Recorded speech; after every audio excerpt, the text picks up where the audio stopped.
Coffee and Cream on Hail Varsity Radio with Andrew Rogers and Damon Benning. Goaltender Bobrovsky without his stick. Marner centering in front. It comes back to the blue line. Grabbing it now, the stick's handed to the goalkeeper. Shot from the point. Scores! Holy Mackinac, the Leafs have gained a 2-goal lead. Here's a check by Bukestad. Quick shot to save. Rebound. Bukestad scores. 1-0 Edmonton. Nick Bukestad created the initial opportunity and buried the second. Vargas hammers one to left field deep. This one way back and in the upper deck. It's gone, a home run. A 2-run shot for Miguel Vargas. Back-to-back days with a long ball for Miguel. And the Dodgers lead it 6-1. Here is Casas from the left side, and he swings and drives one high and deep to right field. It is way back, and it is gone! A mammoth home run for Tristan Casas, and the Red Sox lead it 5-2. Curry spins away from Schroeder, gets Reeves as his defender. Goes on Reeves. Step back, elbow jumper, up and good. Second time in a row. Curry has settled for the 2 to make it 111-98. Randall drives right side, stops, kicks. Bruntz on the reversal for 3. Nails it. Bruntz 3 fingers to the nose. Knicks right now by 7, 56-49. Hey, good morning. Coffee and Cream in the morning on Hail Varsity Radio, powered by Currency. It's Ravi, Lulla, and Andrew Rogers here with you this morning as Damon Benning has the day off, getting some things situated with his family. Good things.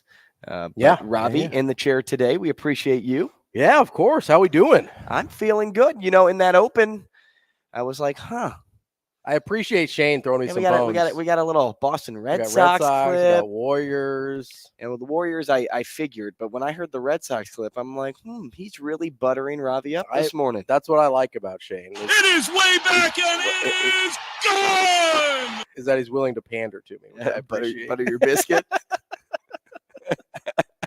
I like that in a producer.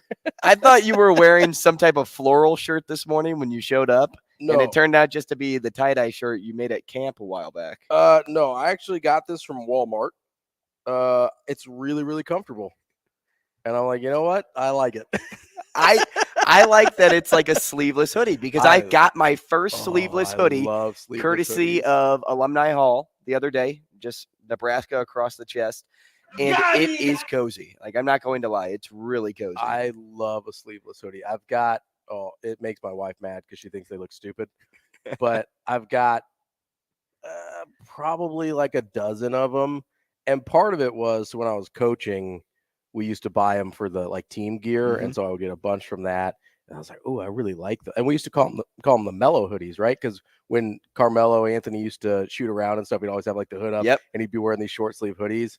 And we're like, ooh, we got to get Which I think defeats the purpose of a hoodie.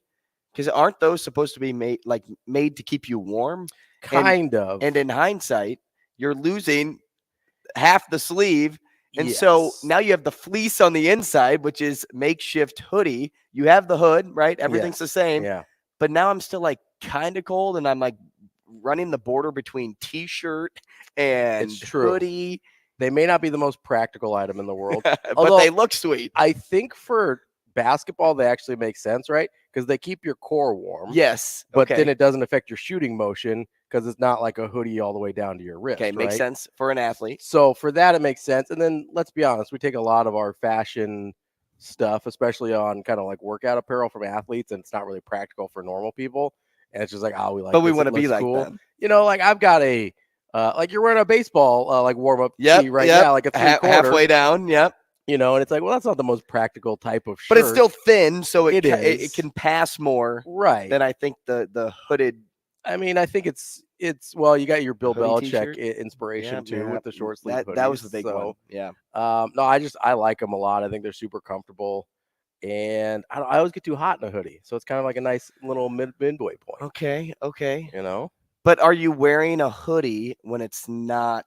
I'm watching these people outside walking and they're avoiding the sprinklers. So they were standing in the middle. Sorry, I got distracted. Just dodging them a little bit. Little squirrel. We have squirrel moments a lot on this show. It's all right. But aren't you like only wearing a hoodie when it is cool or cold outside? Like you're not wearing that if it's 40 degrees, are you? Ooh, sometimes. It depends on where I'm going, right? So the sleeveless hoodie is nice because it's versatile. So like it's warm out, it's getting warm outside right now. Right. But sometimes when you come into a place, the air conditioning is going, it's a little chilly. Okay. So you've got a little bit more warmer than your normal t-shirt in summer. I can get that. Spring weather, but you're not hot when you go outside and it's, warm outside. Kind of the same thing in the winter. If it's not like super cold, you can wear it outside, keeps you a little bit warmer, and then you get inside and you're not burning up because the heat's on. Okay, you're making sense. See, you're making sense. Starting to pick up what I'm putting down here. Either you're making sense or I just am buying into the craziness because I just got one. So I have to join the club. Listen, you got to join the cult, the sleeveless hoodie cult. Yep, I'm in. We're in the mafia. Now, I don't know if did we see anybody wearing those in warm-ups yesterday in either of the games? I don't know if they did. It's kind of, I think they've moved past it a little bit in the NBA. It was really big a few years ago, and they kind of started moving, I think, back to kind of fuller sleeves and stuff like that. But you can't get me away from it. I'm all about the short sleeve hoodie life. Now, okay, big Warriors fan, as we all know. Big Steph Curry guy. Yes. Are you Steph Curry more than the Warriors? Are you a hockey fan? I will watch hockey. I don't plug in the same way I do with basketball. Okay, so you're probably reverse for me because I would watch hockey over NBA when it comes to playoffs, which is good. Now, so when I'm watching both, because I've got the like multiple TV set up, so NBA gets the sound, NHL doesn't. Right. If that helps you kind of contextualize my fandom. Right. I'm going to touch on your basic knowledge here. Did it surprise you at all that the Maple Leafs were down 3-0 in that series? After the Panthers took out the Bruins the way they did, not really.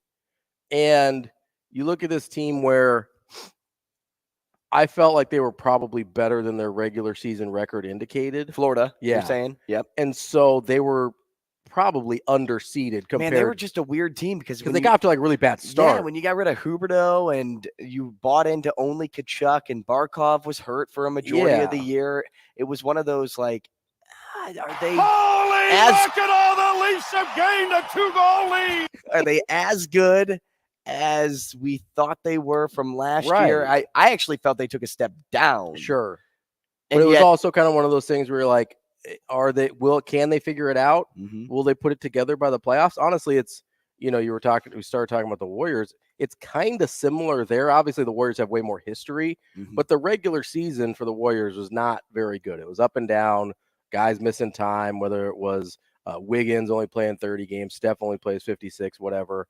And you're like, hey, I think they're better than the 6th seed, but I don't know if they're going to be able to put it together. Right. Florida, I think, was a lot better than their record indicated, but hadn't really been able to put it together at any point they not for a whole regular season, right?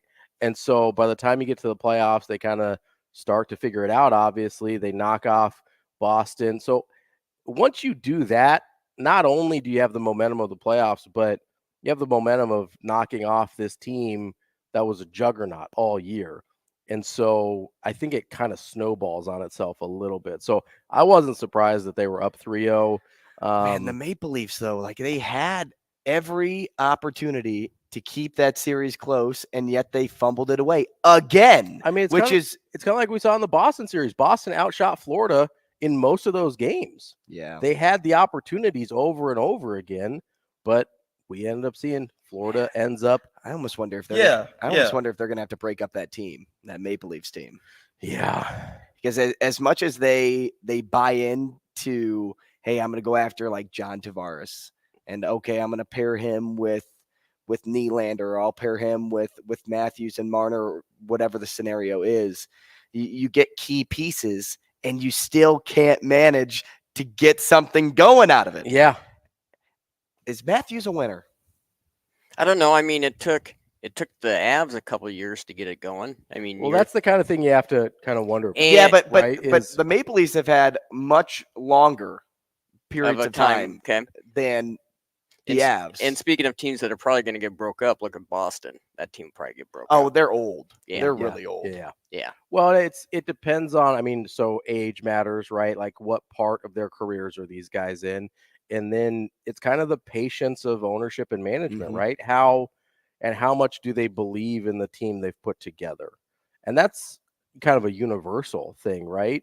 Not to keep bringing it back to the Warriors, but that's one of the frustrations I had this year was you mentioned I'm more of a Steph fan than I'm a Warriors fan. I'm a Warriors fan because of Steph. I thought they should have gone all in on trying to get as many titles out of Steph as possible. Instead, they're trying to build this like second younger core at the same time and trying to have their cake and eat it too. And listen, if you can do it, that's awesome, but it's really hard. There's a reason most teams aren't able to do that.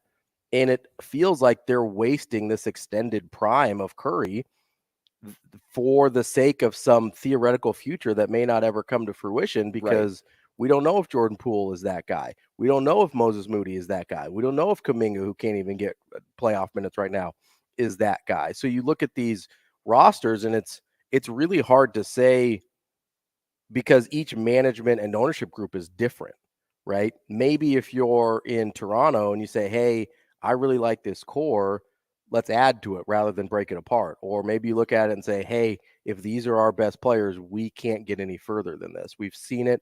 We've tried it. I mean, look at like Philadelphia. The 76ers are a really good example there.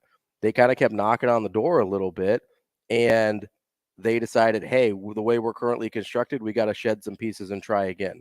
Or you look at Boston, who makes that run to the Eastern Conference Finals without Kyrie, and then they don't do well for the next couple of years, but rather than try and trade Jaylen Brown or try and move pieces off of Marcus Smart or whatever, they just kept saying, hey, we like this core. We like these guys. Let's keep adding to it, even though it took way longer. I mean, that Eastern Conference Finals run is 6 years ago at this point. Doesn't seem like that. Right? But it's been, I think it was 2018, so it was 5 years ago at this point.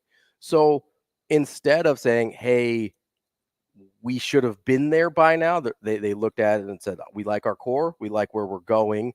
Let's try and keep this together. And so honestly, it's so much has less to do with actual playoff results, actual talent on the roster, the actual players, and so much more to do with the mindset of management and how patient they are and how much they believe in kind of what they put together in the first place. Now, the question that everybody's been beating over the last 48 hours, is this the end of the dynasty? Like, that's what people were saying. And for the Warriors? Yeah, and we were coming in today thinking that's a potential that we may be talking about, that this being the end of the dynasty. Now, the Warriors live to fight another day, just like the Knicks. They live to fight another day. But I don't like being in that category. But I'll say this. Yesterday, we were in conversation with Michigan Lance and Out of Breath Brunt. I think it was Lance, though, that brought up, can the Warriors essentially integrate young talent in? And is Steve Kerr the guy to do that? I think we were talking to, is Steve Kerr a good coach? I'm trying to think back on the exact point. But essentially it was, can Golden State develop young talent under Steve Kerr? And you kind of alluded to the fact that they have some pieces, but they just don't know if they're there yet. But in the same light, I'm more with you when you say, why aren't you milking every last piece of juice out of Steph Curry? Because Curry's generational. Like, however good you think he is, he's a generational talent. Right. That's not a guy that you replace. That's a guy that you have to squeeze. It's the same frustration people had with the late 90s Bulls, right?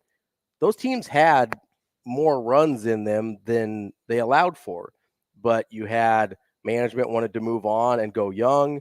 You had the lockout and everything happening between their last championship and the next season, kind of threw everything off. You had arguments between Phil Jackson and management with Jerry Krause there. So there's so many things, again, had very little to do with the actual roster and everything to do with all the peripherals that go around with the mindset of management and ownership.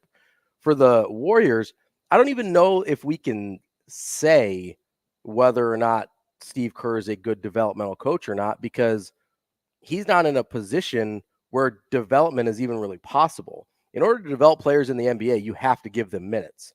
in order to be a championship level team, he can't give those young guys minutes on a consistent basis because his roster has to look like what it needs to look like. And they have to put certain guys on the floor to be competitive and to win games. Because if you don't, then you're really wasting Steph Curry. And so maybe he's awesome at developing young talent. Maybe he's not, but I don't think we are ever going to know the way this roster is currently constructed until Steph Curry's either Steph Curry's gone or until they move on from Draymond, which I don't think is out of the question with his contract coming up this year. But there's no way to know that right now because he's never gotten the opportunity to actually do that. That's not what he was brought in to do. He was brought in to take Steph Curry and Klay Thompson, who were these young, really talented pieces that weren't reaching their ceiling under Mark Jackson, and he was brought in to take them to the next level. And he did that, obviously, right? But you could also make the argument, okay, Draymond was young and a rookie when Steve Kerr came in. He developed really well. Kevon Looney has developed really well. They've brought in some other guys. I'm trying to think off the top of my head. You know, like Gary Payton's played his best basketball for the Warriors. Andrew Wiggins resurrected his career with the Warriors, you know, so I don't know that you can look at it and say, oh, he can't develop anybody.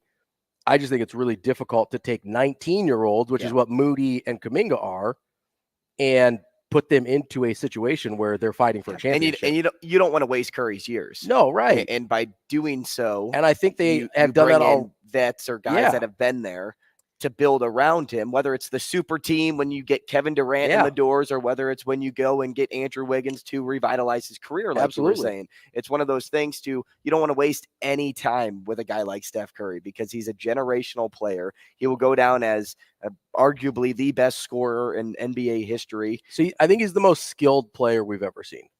Maybe best 3-point scorer in NBA, best point guard in NBA history. I think he's got the best basketball skill set. Now, if that's like taking away the like body and athleticism, obviously guys like LeBron have a better basketball body than Steph does. They have better, and that allows them to be better basketball players overall. I'm not arguing that Steph's the best basketball player of all time. I do think he might have the best skill set of all time in terms of passing, shooting, ball handling, all of these things, his ability to move off the ball, without the ball. I mean, you're talking about guys like Larry Bird, Pete Maravich. That's kind of the conversation you're having there, which are different guys than the greatest of all time conversation, right? But yeah, you're talking about a guy who's probably a top 10 player of all time. Oh, easily. I've got him at like 7 personally. I don't know how you can have him any lower than 10. And so you're talking about this guy. My issue isn't even trying to get those young guys minutes. I don't know why they kept him. Like, I don't know why you don't package Moody and Weissman at the time and Kuminga and Jordan Poole together to go get another star. Because there was a time where that package of players was viewed as really, really valuable. I don't know that time still exists because they're further along in their careers and haven't really gotten minutes to show anything.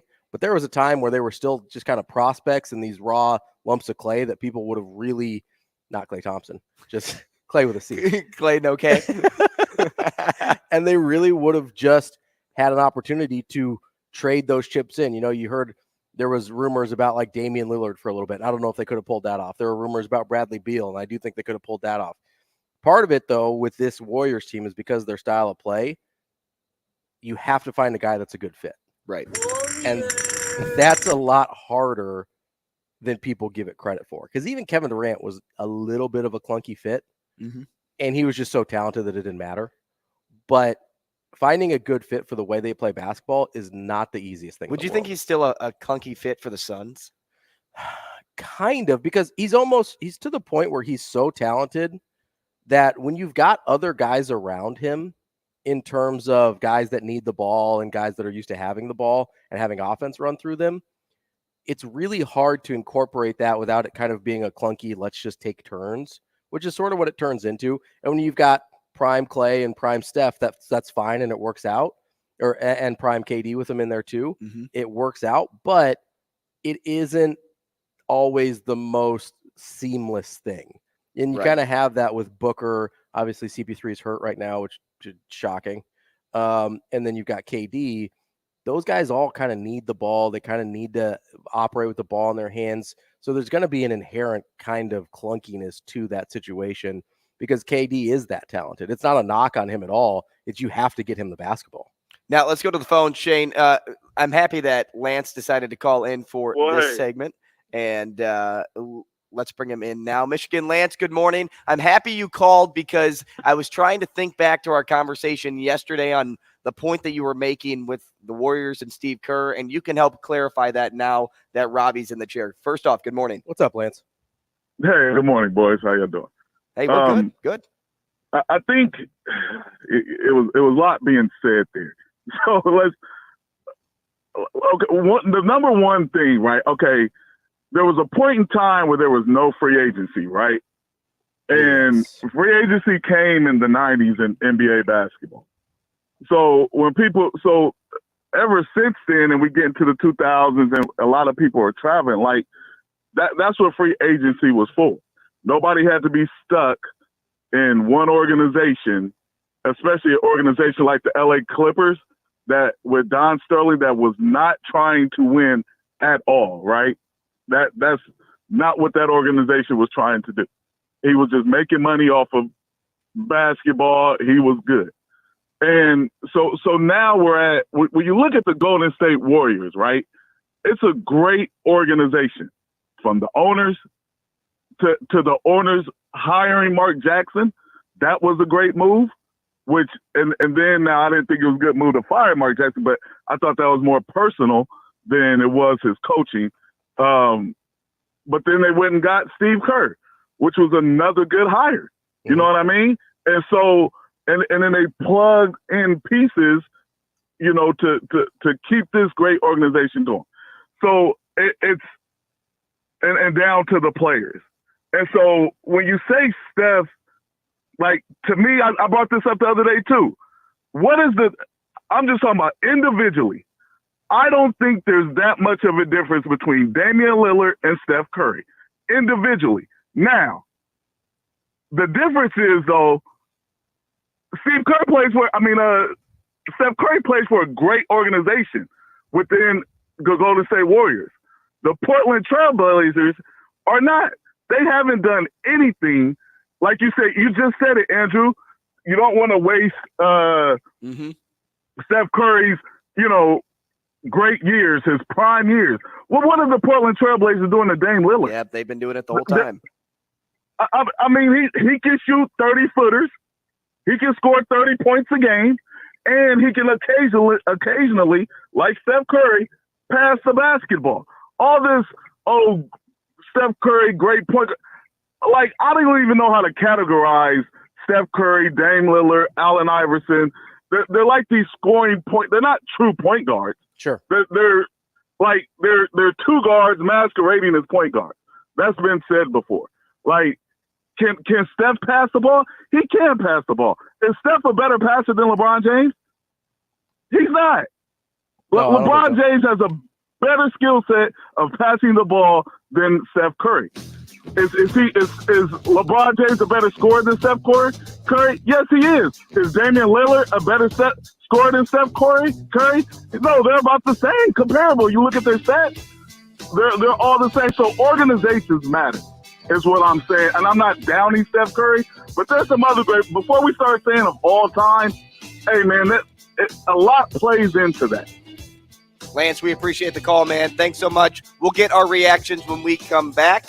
We also have a great show set up guest-wise. Mitch Sherman at 8 o'clock. We have Michael Bruntz at 9 and Brian Edwards smashed in the middle at 8:45. More CNC coming your way next.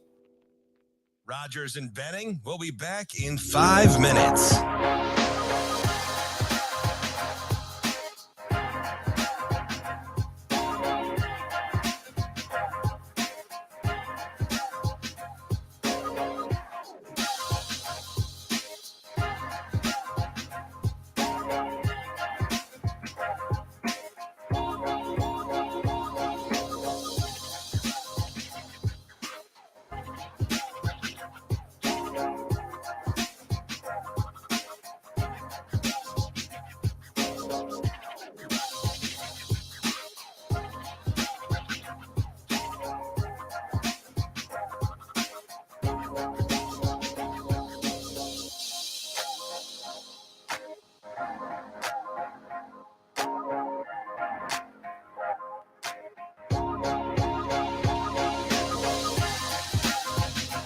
Rogers and Benning will be back in 4 minutes.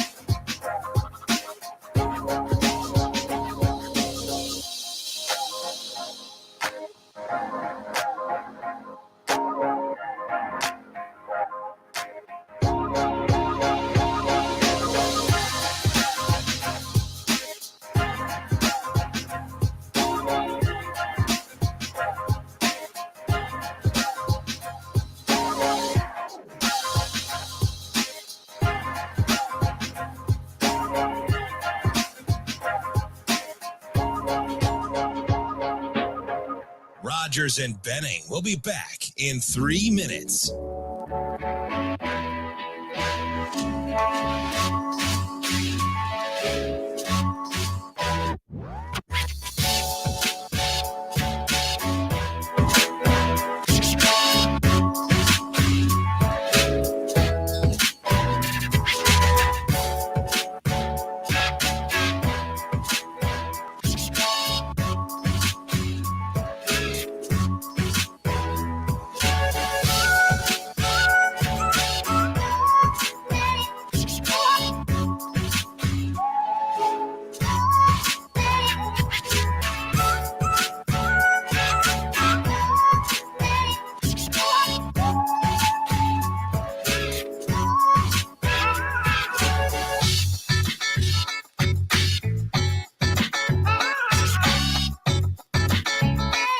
Rogers and Benning will be back in 2 minutes.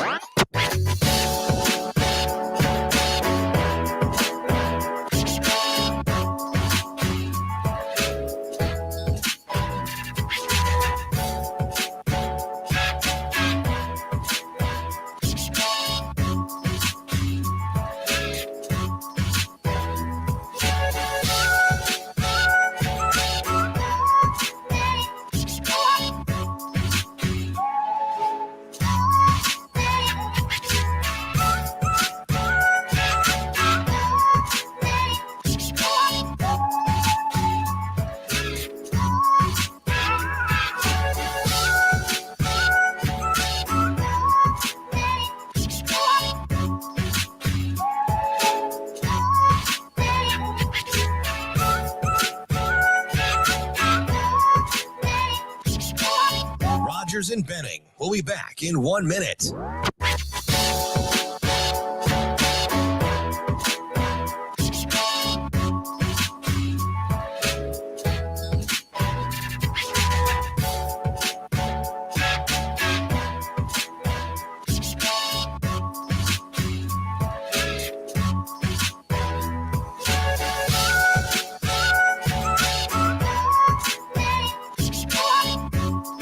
Rogers and Benning will be back in 30 seconds.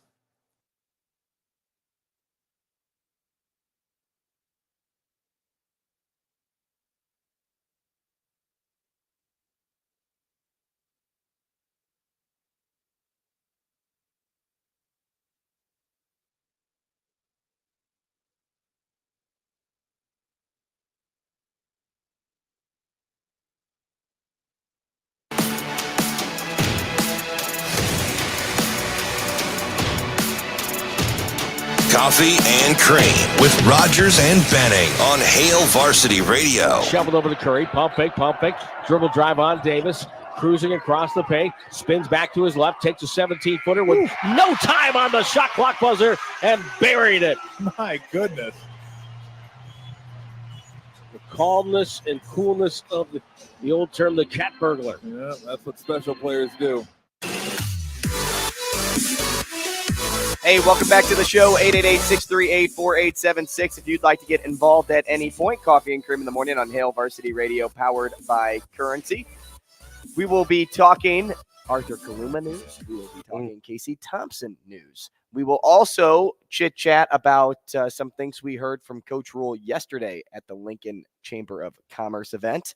I thought he had some pretty good things that at least good takeaways in his one-on-ones with the press following his speaking engagement that he had at the event. So we'll get into that. Again, Mitch Sherman at 8 o'clock, Brian Edwards at 8:45, and Michael Bruntz at 9. The Sports Six-Pack presented by Zipline Brewing to close out the show.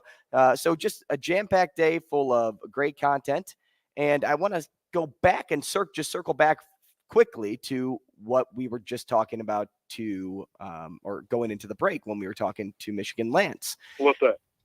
Well, Lance, I'll remind you, we were talking about Steph Curry and Damian Lillard and how they can actually be almost interchangeable. Like you bring Lillard, or career-wise, you look at them both and you kind of think that their stats are comparable. That was just one point. He had a lot of other things that he said too. But that's kind of the point that stuck with me going into the break, and I started talking to Ravi about it, and I said, is it? Like, no. Is the career for Damian Lillard and Steph Curry that comparable? So, of course, I had to Google it. I mean, why not? Go to the stats, go to where we find things. And here was kind of my consensus takeaway. And Ravi, you may agree, you may not. But Lillard has never played with the guys that Curry's played with. So, yes, that hinders his career as a whole, because he won't have the in terms of championships. Yeah, exactly. Like and the MVPs also come along with that often. But at the same time, when you're looking at the career of Steph Curry, especially from a shooting perspective, because I had said he is the best shooter of all time, and you were like, well, maybe not. Like, I would have him in the top 10, and I'm like, well, then I said the best point guard of all time. And he's definitely the best shooter of all time. You said scorer. Did I say scorer? You said score. He's definitely the best shooter. So I said score, then I may have said shooter after that. He's definitely the best shooter of all time. That's not an argument with any rational person. And then I said the best point guard of all time. And then I agree there. You factored him into the top 10 of all players. I don't really have the knowledge to back up anywhere else. Well, I've got a running list. I've got him at 7. Right, exactly. And I would probably put him in the top 5, which may be a stretch to some people, may not, though. But when I was looking at the stats of Curry versus Lillard, you look at Lillard's we'll look at 3-point percentage, because if we're talking about really shooting, because that's what people go to, especially between the two of them, because they both shoot from deep a lot. Right. And that's what also Lance said. Like, hey, Lillard can make 30-footers too. But when you look at the stats of Curry, his stats are so insane that they are uncomparable. Yeah, you can't compare. Like, anybody Lillard's a really good shooter, Curry. And they make him look bad. Curry had in his entire career, you look at his 3-point percentage all the way up and down from 9 to 23 to this year. And we can remove 19-20 if we want. We can leave it in there. It only helps my case. But, well, I guess with him only playing 5 games, it's kind of a non-factor, right? But you look at his entire career, he has only shot less than 41, I think, 41% one time in his entire career.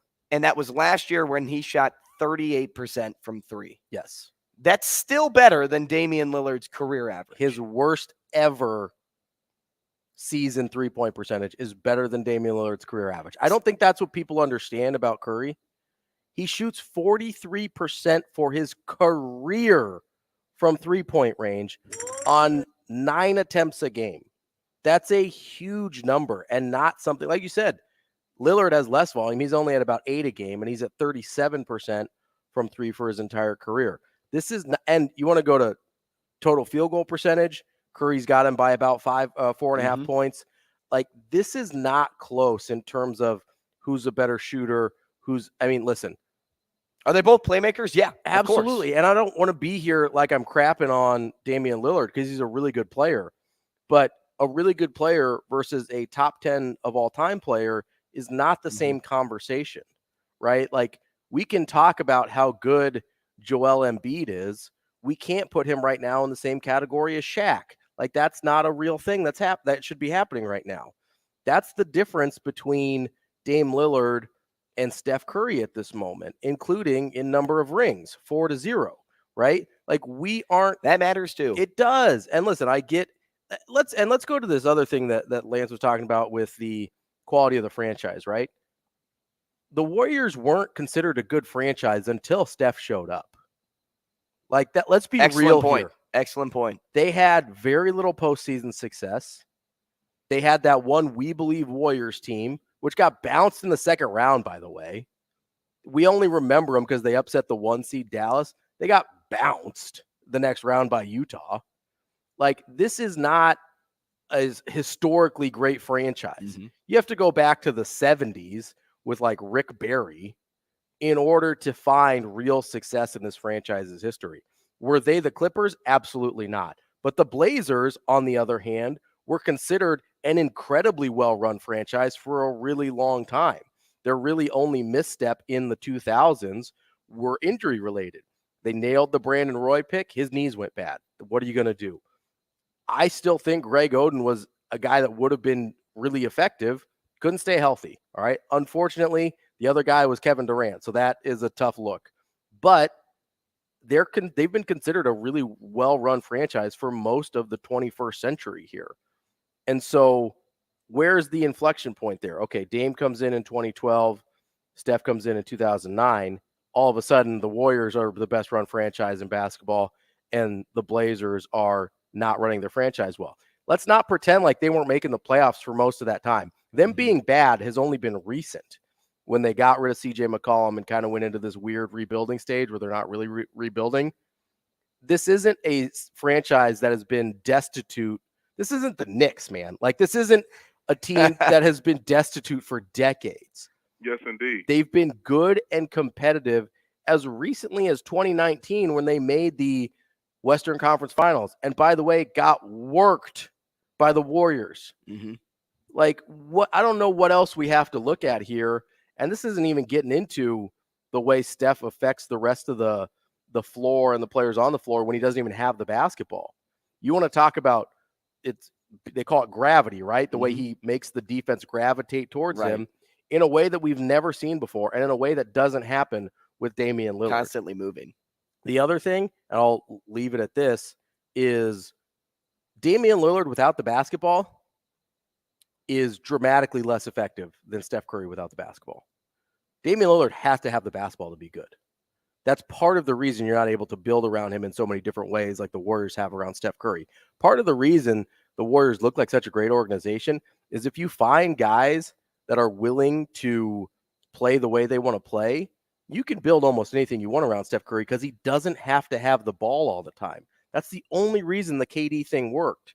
This dude was coming off a unanimous MVP season and was like, hey, yeah, let's bring in somebody else who's going to take away some of my shots and take away a bunch of my points and take away any chance I have of winning MVP again. How many guys in the league even do that? Right? Not a lot. And the ability he has to be effective without the basketball is off the charts good. And that's something you normally only see from spot-up shooters. But, oh, guess what? He's also got the ball in my hand, pick-and-roll situation, make AD look like an idiot on the perimeter in his bag too, right? Like, it's a totally different conversation. And to boil it down to, oh, well, they can both shoot 30-footers. Well, guess what? So can Trae Young. No, thank you. Like, I'm not interested in that. Obviously, Damian Lillard's a better version of that, but they're not in the same category. Right. Damian Lillard's a great player. He's a great player. I don't want it to seem like I'm crapping on him. But Steph Curry's a better player. All-time wise. That's not an insult to him. Right. That's just how it is. Now, at some point, the winning has to matter. Yeah. You know, we always say that, well, when do the wins matter? I'm trying to tell you, at some point, the wins have to matter, and Dame doesn't have them. What do you do at that point? Yeah, but winning's everything. Winning is everything. It is. When it boils down to... At the end of the day... This player doesn't want to have good stats. These were not dramatically different franchises when each player got drafted in terms of success in history. They weren't. Now, speaking of all of the NBA talk, 3 Creighton players on their way to the NBA Combine, which starts May 15th, if I'm correct, and goes till the end of the month. I think so. Okay. Arthur Kaluma, Trey Alexander, Ryan Kalkbrenner. Arthur Kaluma is actually in the news a lot more recently than Ryan Kalkbrenner and Trey Alexander. We'll get into that talk Also, we'll talk Casey Thompson later on throughout the show as he made his decision on his next destination. And then we'll get all coming your way next. Rogers and Benning will be back in 4 minutes.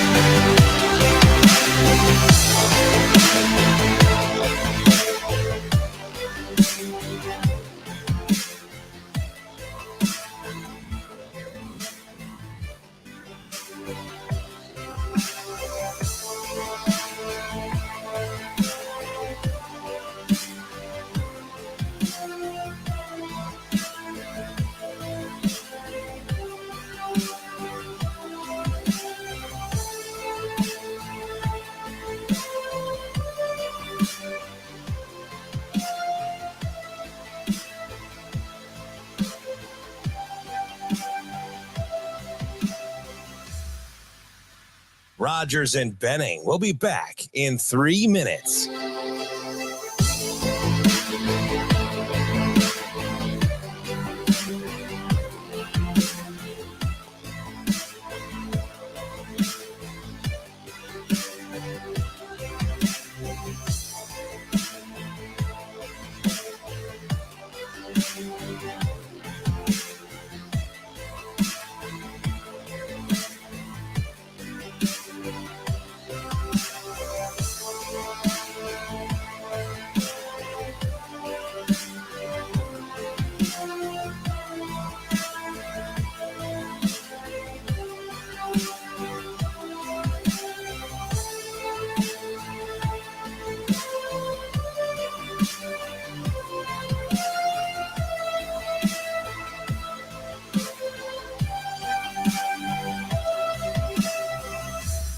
Rogers and Benning will be back in 2 minutes.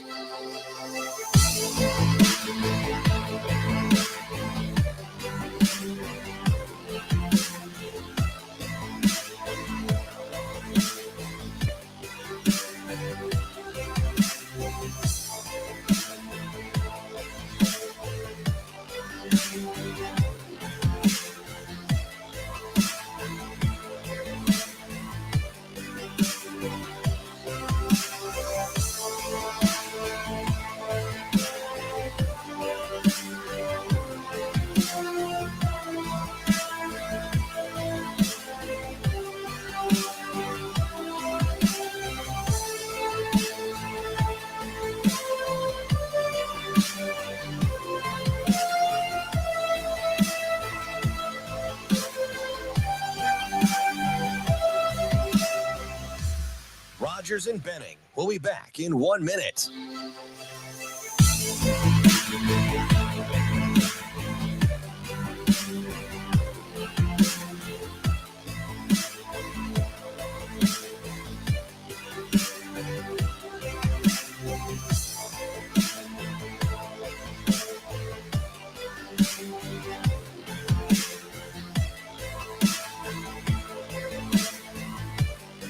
Rogers and Benning will be back in 30 seconds.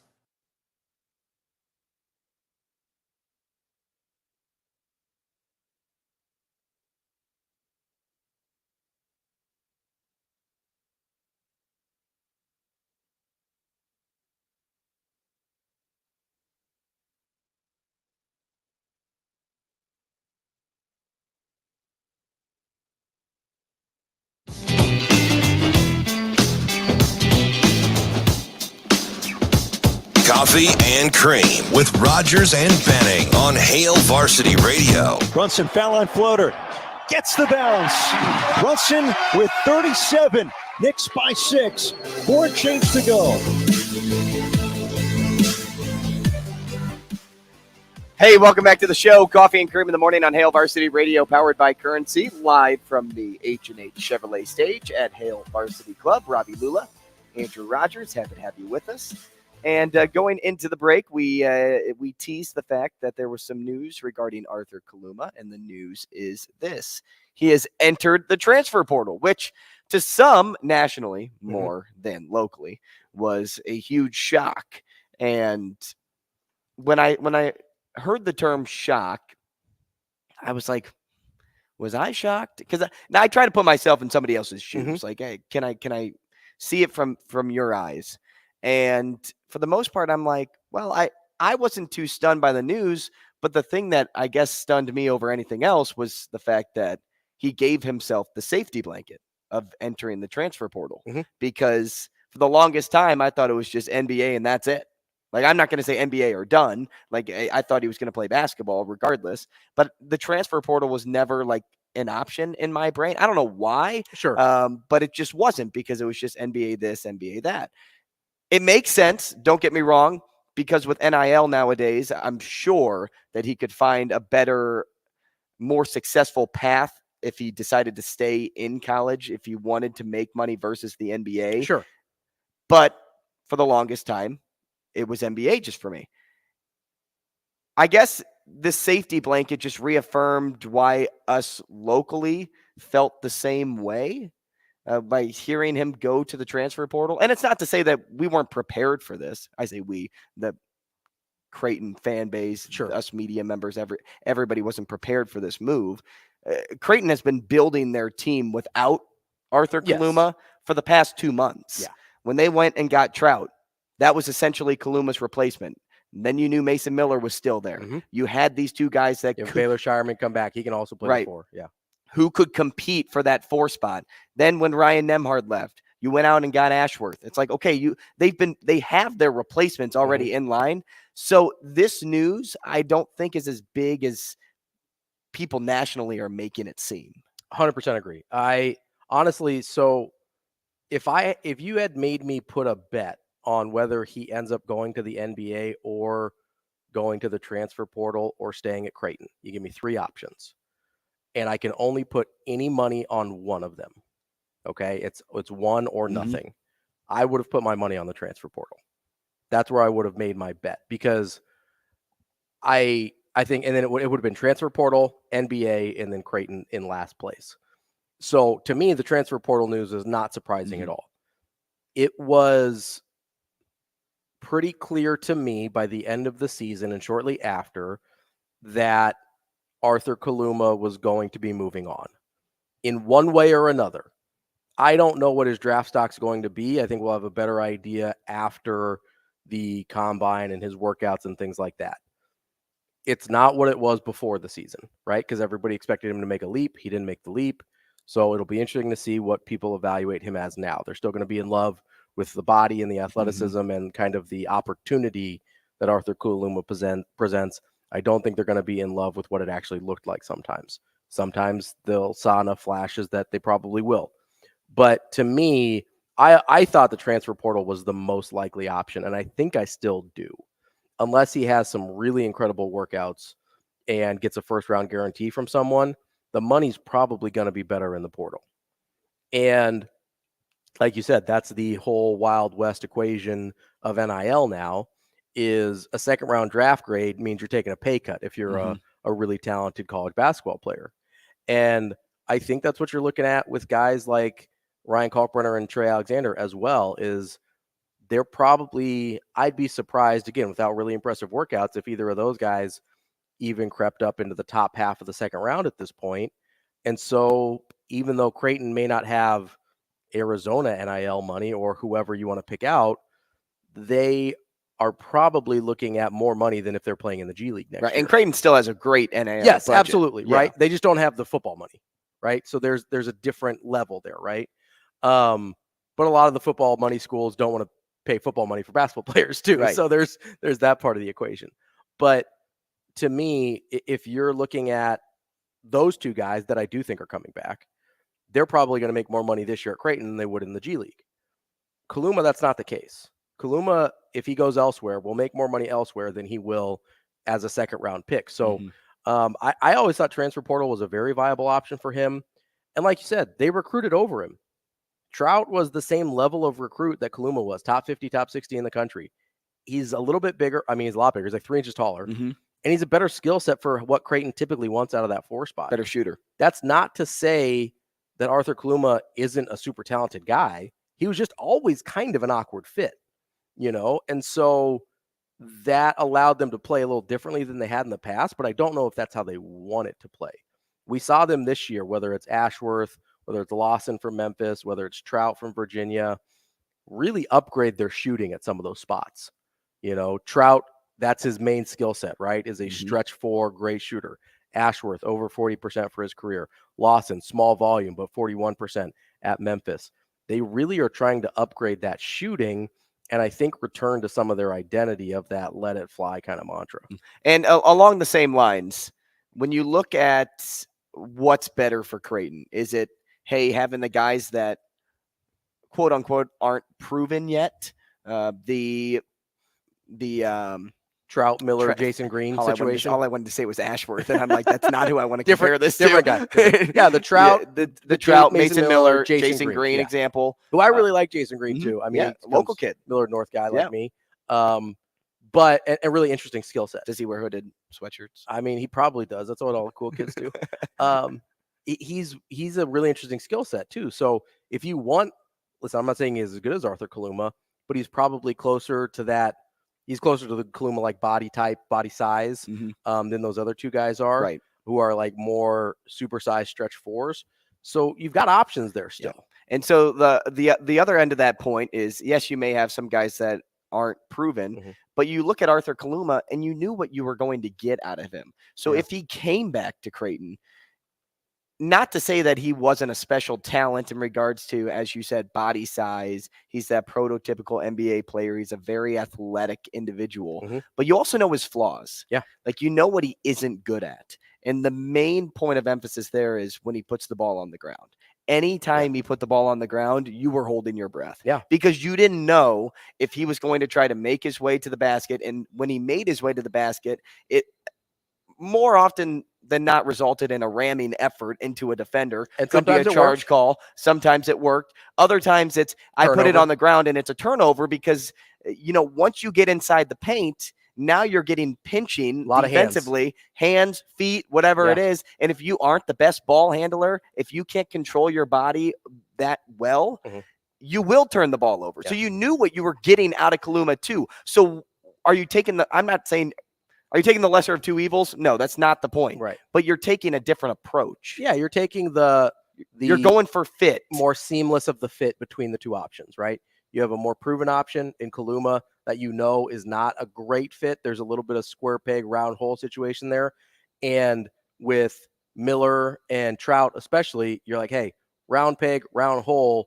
Don't know if this is the same talent level in terms of production, but you're betting on fit rather than talent. Damon and I had this conversation a couple of weeks ago when you were at the NBA draft. Was NFL draft, yeah, not NBA draft. Maybe. Hey, let's go. Tease. Sasha, let's go. Get on that. Where is the draft this year? I think it's in New York every year. Is it? Is it every year? I don't think they've moved yet. Okay. They haven't gone NFL and moved, I don't think. Maybe they have. I might be making that up. But we had this talent versus usefulness conversation. Arthur Kaluma is just as talented as any of the guys that might be replacing him, maybe more talented, right? Certainly more athletic. Is he more useful to what Creighton wants to do? That's the bet they're making. Yeah, talented versus useful. Yes. He's brought that up twice since you filled in. Like Trout and Miller are probably a more useful skill set to how Creighton wants their 4-man to operate, right? That's that Doug McDermott spot, the Toby Hegner spot. Those are the spots where you want that guy who's supersized, really good rebounder, and can shoot the crap out of the ball. It totally changes the dynamic of their offense when they have a shooter at the 4. And what does Creighton like to do when they run an offense? They like having 4 guys out, 1 guy in. Yeah. So by having 4 guys out, you want shooters outside. You don't want a guy that always wants to drive to half the hoop. the time. They want 5 guys out. Right. Like pre-Ryan Kalkbrenner, they had 5 guys out like half the time. You want to go back to the 1920, 2021 teams where you had a small, but you had like Denzel Mahoney playing small ball 5 down in your neck of the woods from Southeast Missouri, Denzel. You had the fact that they were even like, hey, like, let's go even forget the 1 in, like, let's go 5 out. Obviously, Ryan Kalkbrenner changes that equation, but then it makes it really hard to have a guy like Kaluma who's also bringing attention to the middle of the floor, bringing more attention to Kalkbrenner, taking an option in terms of an outlet on the perimeter. And again, not to say he's not a super talented guy, because he is, obviously. It wouldn't shock me if somebody gives him a first-round grade and he gets drafted in the first round this year. But in terms of how Creighton wants to use that spot, it's not as good of a fit. And when's Kalkbrenner at his best? Whenever he has space inside. You don't want people digging down on him. Exactly. When you try to force in on the inside, Kalk has a hard time backing down his defender, and really his body size isn't strong. He's super tall. Not to say that he isn't strong. I was going to say, I think is but he's very tall. Stronger than people give him credit for. But you're right. When you're bumping, though, you're bumping. If you're bumping Bryce Hopkins, like he's a low center of gravity. He's keeping you still. Right? So Kalk's got to use his wingspan to benefit him more than his actual sheer strength. And so if you leave it open in there for him, it's a better option. Now he's able to move a little bit. He can go laterally if he has to. And the kick out passes are way simpler. That's the big thing for him. So good news for Creighton. You have replacements. And you have those that should fit the system better than Kaluma. But good luck to Kaluma in his endeavors. I hope he gets drafted. I do too. I hope I see him at the next level. Yeah, it'd be sick. Mitch Sherman up next. Rogers and Benning will be back in 4 minutes.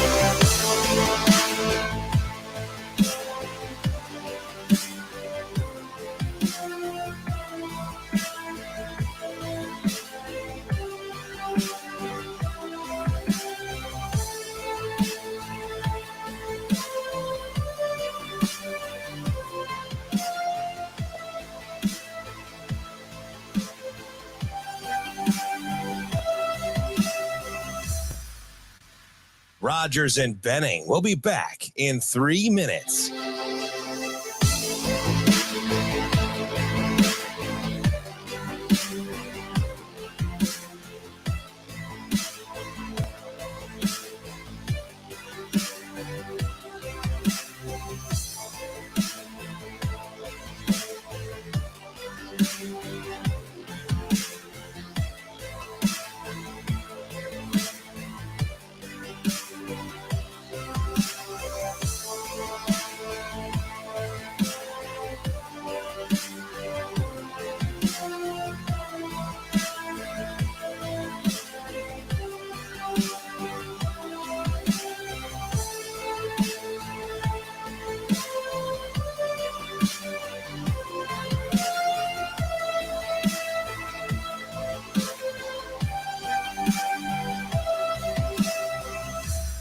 Rogers and Benning will be back in 2 minutes.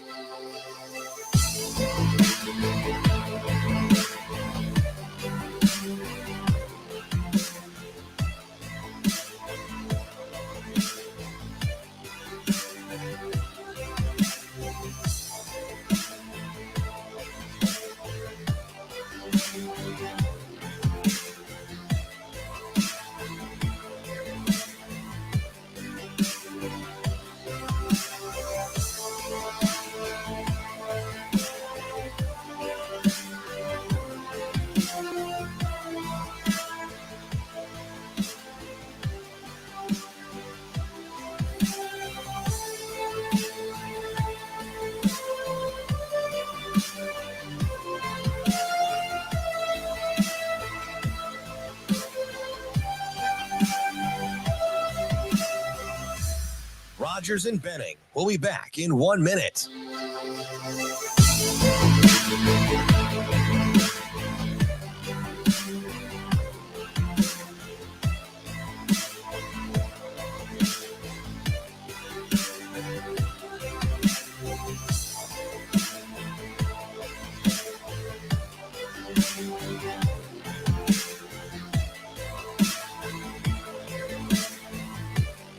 Rogers and Benning will be back in 30 seconds.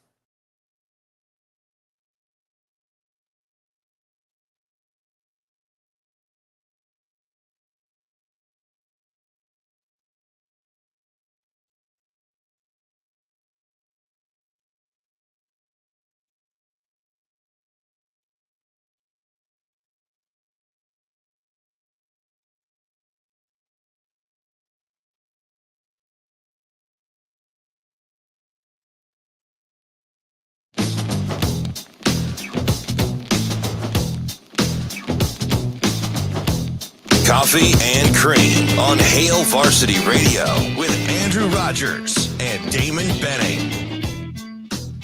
Hey, welcome back. Top of the hour here on Coffee and Cream in the morning on Hail Varsity Radio, powered by Currency. Ravi, Lulla, Andrew Rogers, happy to have you with us. We are live from the H&H Chevrolet stage at Hail Varsity Club. Let's go to our first guest of the morning. That's Mitch Sherman. He joins us via StreamYard. So if you are at home, catch us whether it's live on Twitter or live on YouTube. You can see Mitch there. But if you're listening, you're on 590 ESPN Omaha. Mitch, good morning. Morning, Andrew. Morning, Ravi. How are you guys? Hey, we're good. We're good. You know, it's interesting. The big news coming, I guess, regarding the football program up in Nebraska yesterday was Casey Thompson making his decision final, going to FAU and rejoining Tom Herman. Do you like that fit for him? Because as you know, he's very intricate about what he does, and every single move has like maybe 10 steps of planning before he actually get there. Casey to FAU, what do you think? Well, it's a familiar face for Casey, and he's not going to have to learn all about a new head coach. So I think it's good from that perspective. Yeah, I for me, and me in thinking about it, it's more, what does this mean for Nebraska? And we heard from Matt Rule in a couple interviews this week, and he left the door open, not just for Logan Smothers, which I was aware of, but also Thompson. And now this closes that door for Casey Thompson. So that's a disappointment for Nebraska, that it knows officially once and for all that it won't have that competition in August. I think we had a pretty good sense a couple Fridays ago when he went into the portal, but now it's a done deal. And, I think Casey can be productive there. He's not in a Power 5 league, which, would have been cool to see him play in 3 different Power 5 leagues in his career. I don't know that anyone in college football has ever done that, been a starting quarterback in the Big 12 and the Big 10, and could have been the SEC if some things had worked out. But I think he's a good quarterback, and he's an accurate quarterback. That he's going to learn their system. And if he likes the match with Tom Herman, then he knows a lot more about how those two mesh than I do. So then I think that's probably a good place for him. Mitch, what do you think the ultimate, and I'm going to ask you to try and get inside of Casey Thompson's head here a little bit, but kind of based on the way you saw things play out, what do you think his ultimate goal was in terms of finding a new landing spot? Was it, preparing himself for the NFL? Was it just to find a, guaranteed starting job? I mean, what do you think he was looking for throughout this process? Yeah, the place where he had the best opportunity to start. That's really what I think it came down to. When you've been in college football for 5 years and you wait for the first 3, and then you get a chance to play at Texas like he did in 2021, and he gets hurt and guts it out through the season, probably feels like he didn't put his best foot forward because he had that thumb injury and wasn't able to, grip the ball for much of that year. And then he comes to Nebraska, and, you go through the season that he did last year in Nebraska, where there's a coaching change 3 weeks into the year and some upheaval, additionally, and just what this offense wants to do. And then he gets hurt again, and, the team wins 4 games, and he comes back at the end and has a nice showing in a what was a good game for him and the offense at Iowa to finish it like that. I think he just wants to have a normal year and be a starting quarterback and be healthy. So he has the opportunity. He has the luxury to be able to move as a graduate and, multi-time transfer. He can go where he wants and where he wants to feel wanted. So I'm sure at Florida Atlantic, he knows he's walking into a place where he's going to have every opportunity to be the starter. He's not going there with the, much of a possibility at all that he's going to have to beat somebody out in August or be in a dogfight just to take that first snap of the season, which obviously would have been the case in Nebraska. Mitch, I like that you brought up the fact when you said he made that message to quarterbacks of go look over your options, but the door's still open if you want to come back. How long of a way does that go for not only just the players currently, but future recruits, knowing that you have somebody that really stands by your decision-making? Well, I think in the case, I don't know from any personal conversations about how Casey and his family felt about that. It's much better than the alternative. if you go into the coach's office and you end up with the the realization that the player is going to enter the portal and the coach says, get out of here. I don't want to see you again. I'm upset. That's not good. So for him to have the conversation and say, okay, you go explore your options. We want the best for you. And if you determine that there's not something out there that's better than Nebraska, you're welcome back here. I think the player, understandably, is going to be very happy with the way that conversation went. And in the case of Smothers, that's how it went down. They have a lot of respect. Logan and his family do for Matt Rule, and they're happy with the way that they walked out that door. And Logan hasn't found a place yet, or at least he hasn't announced a new destination. So we'll see. I don't expect anybody once they go into the portal to end up coming back. I think once you make that decision, you kind of emotionally turned a page. But maybe there's and he did. I'm talking about Smothers again. He did get a lot of interest right away from schools that wanted to talk to him. But whether that interest translates into something that can be a better situation for him than what he sees at Nebraska, we'll see. He would be a guy who would be expected to be a backup, and his best opportunity if he were to come back. And I'm not suggesting that he will. I don't think that he will. But if he did, his best opportunity would be to fight it out for a backup spot and then play if you're needed because injuries happen or something unexpected.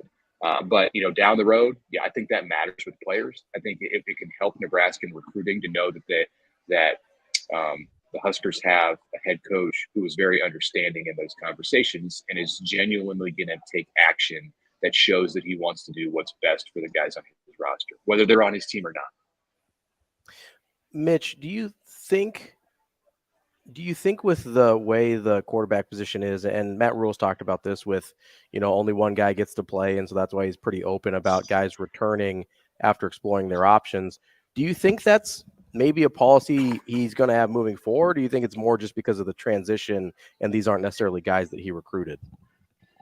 I think it's going to be case by case. I think if you end up having 10 to 12 guys go in the portal every year, which is probably the norm, I think he'll aim to be lower than that, but I don't know that you can't control it. I mean, even if it's 8 to 10 guys who go in the portal every year, some of them are not going to be afforded that opportunity. Sometimes you have to make a clean break, and some of it has to do with the position that they play. I heard him mention that if this is a running back or a linebacker, that is a different kind of conversation because those guys generally rotate a lot more and you get opportunities to play, even if you're not the number one guy on the depth chart. But at quarterback, that's not really how it works. And the number one guy is going to take just about all of the snaps and get the majority of the practice reps. And, there's, of course, I don't need to explain it to you. It goes without saying there's a huge advantage to being the number one quarterback as opposed to the number two quarterback. It's a big difference. So when there are quarterbacks who come to him and have that conversation about their future and if they want to go into the portal, I think it's more likely that he's going to come to that resolution where, okay, go look. And if this is the best place for you, come back. I think it's more likely that he'll have that conversation with a quarterback than say, a safety, or a tight end. But there will be cases, I think, with those players at other positions too, where the door is open. And you saw it this year. I think this was more of a first-year thing, to your point. You saw it this year with Jamari Butler, where he went into the portal right after Matt Rule came on board at Nebraska. And then within a few days, he was back on the Nebraska roster after conversations that they had. I'm sure that Rule wishes that he could have had that same kind of sway with Ernest Hausman, who went in about the same time and another potentially key defensive player. And, he ends up at Michigan. So, I think it's case by case. There'll be some instances where guys are allowed to come back, and then other times they're going to make a clean break. We're talking to Mitch Sherman, covers Nebraska football for The Athletic, at Mitch Sherman on Twitter. Mitch, let's talk about the guy currently at the helm. You get a guy like Jeff Sims. He's the guy that Coach Rule said that was his guy, from the beginning. How would you best describe his progress with the program since his arrival? Like, if you had to give him a grade on a scale of 1 to 10 when he first got here to being game ready and impactful number 1 quarterback in the Big Ten, where would he rest right now? If I had to give him a grade on what he had done at Nebraska so far, or if I had to rank where he was in the Big Ten, which one of those? Let's go with Big Ten. Like, where would he rank in the Big Ten for you?